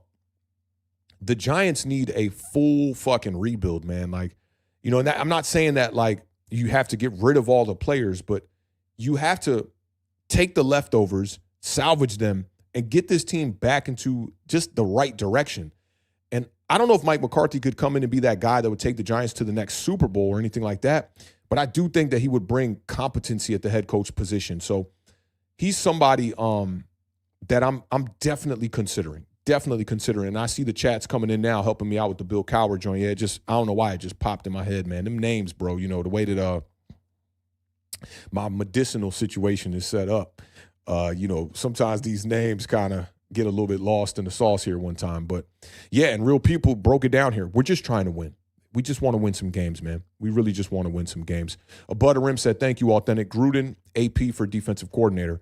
And I like Gruden. I think he's a good leader of men, and I think he's another coach that could get us off into the right direction. And maybe people are in the chat thinking, like, why is Authentic, like, want to bring in a guy like John Gruden that had, all those issues with those statements that were, racist type of statements and prejudice statements and sexist statements and all that. It was crazy as shit. Some of them statements, me and my homies still talk about it till this day. Like, I cannot believe he compared a black NFL coach's lips to Michelin tires. It's fucking crazy. I'm smiling because, I come from DC, right, where all around the DMV, we do this thing called Jonin, right, where it's like we could snap about something that's like not necessarily appropriate, but it's true, right, and it's funny.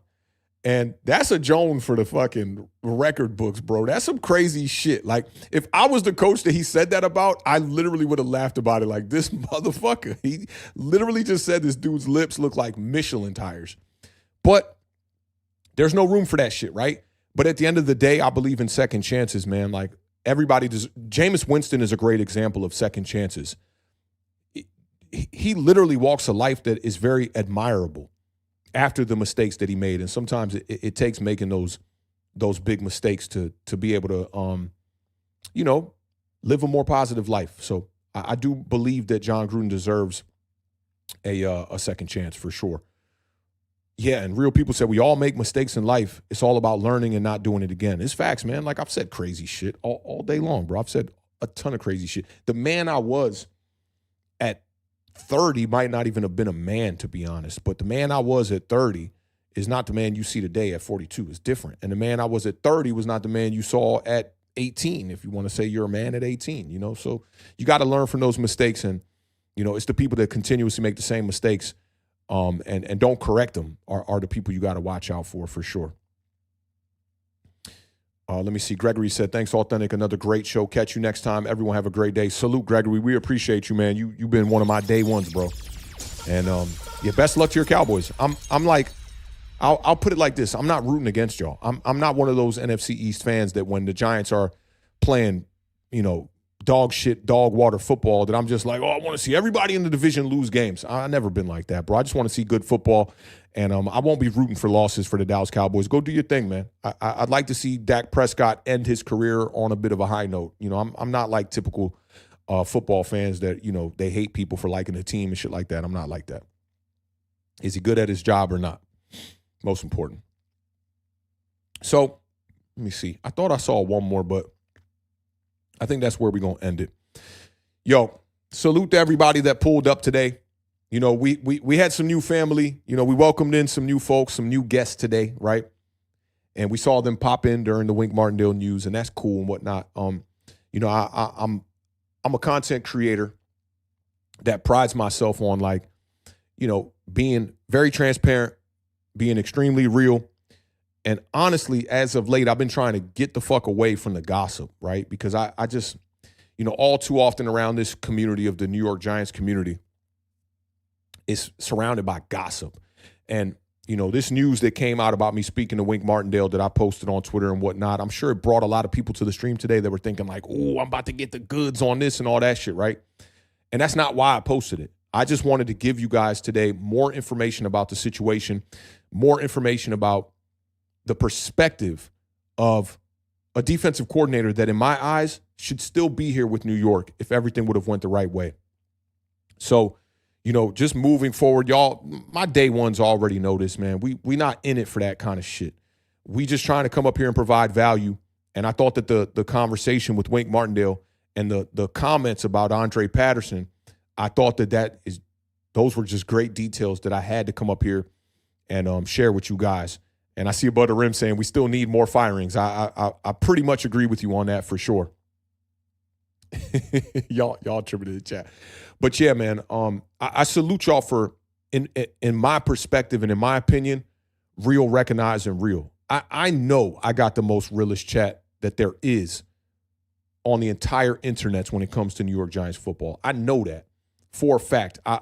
I'm grateful to have this small little corner of the internet called Authentic in the Beard. I'm grateful to have the best co-host in the country, in the Beard, being here with me on this channel, and also it being his idea to create this shit that is now a big part of my livelihood and will be a big part of my livelihood moving forward. So again, man, salute to the gang, man. Y'all know what it is. Big salute to the Giants Nation for pulling up, rocking out with us today.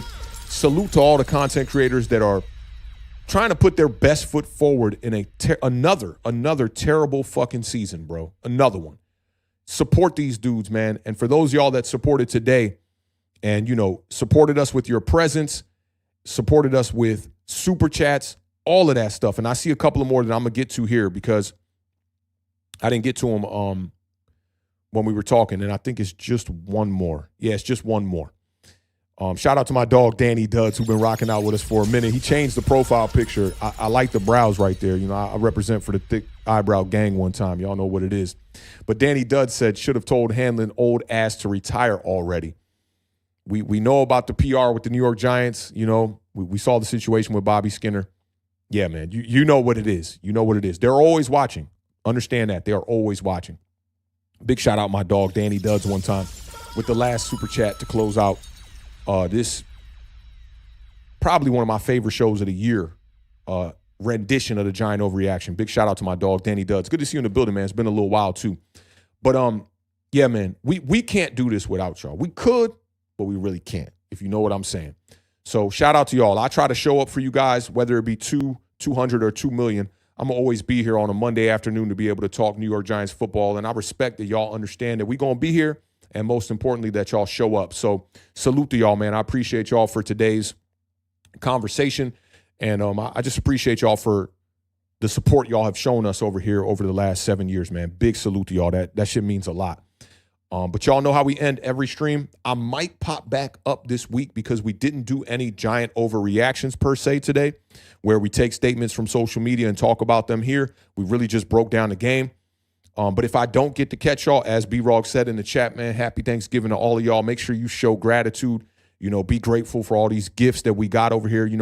I come from a family that migrated over here from Haiti, and trust, I'm super grateful that I'm here in America to be able to live this life here with y'all and be able to talk ball, to be able to have all these advances in technology, to be able to come up here and present a high quality show for you guys. That's amazing. My father would be extremely proud because my father used to, I've told y'all this story before. He used to always just record tapes that he would just send back home to Haiti, just telling people about, what's going on in America. And, my mom and my dad, they met in New York, and then they migrated down here to the DMV, and they had me, the last of the Mohicans, bro. I got a huge family of brothers and sisters, and I'm the last one, the baby boy. So, I'm just grateful to be in these times to be able to talk ball with y'all, man. It's a great thing, man. So, again, salute to all of y'all. We end every show the exact same way over here on Authentic in the Beard. Darrell said we need a Giants halftime show. I might do that. I might do that for y'all. I like suggestions, and I always try to bring, that value to the table, so we might do that. But we end every show over here the same way on Authentic in the Beard. Keep raising that bar. Keep living those dreams, because the universe flows in Technicolor and surround sound. And a life without dreams is a life in black and white. Rest in peace to the podcast GOAT and New York legend, Combat Jack. And that is a motherfucking wrap, man. Anybody that makes it to this 2 hour and 47 minute mark, god damn, we went long today. I want you to put a eyeball emoji in the comment section, and that's for Wink Martindale. Y'all enjoy the rest of y'all Monday afternoon. If I don't catch y'all, enjoy y'all Thanksgiving. Whatever it is, we'll definitely be here 7 days from today, same place, same time, doing another Giant overreaction. But like I said, I'm going to try to tap in again before we get to Thursday and possibly do a real Giant overreaction show. Y'all enjoy the rest of y'all Monday afternoon and stay blessed, man. This was definitely my pleasure to come up here and talk New York Giants football with y'all. Y'all be good, man. Peace.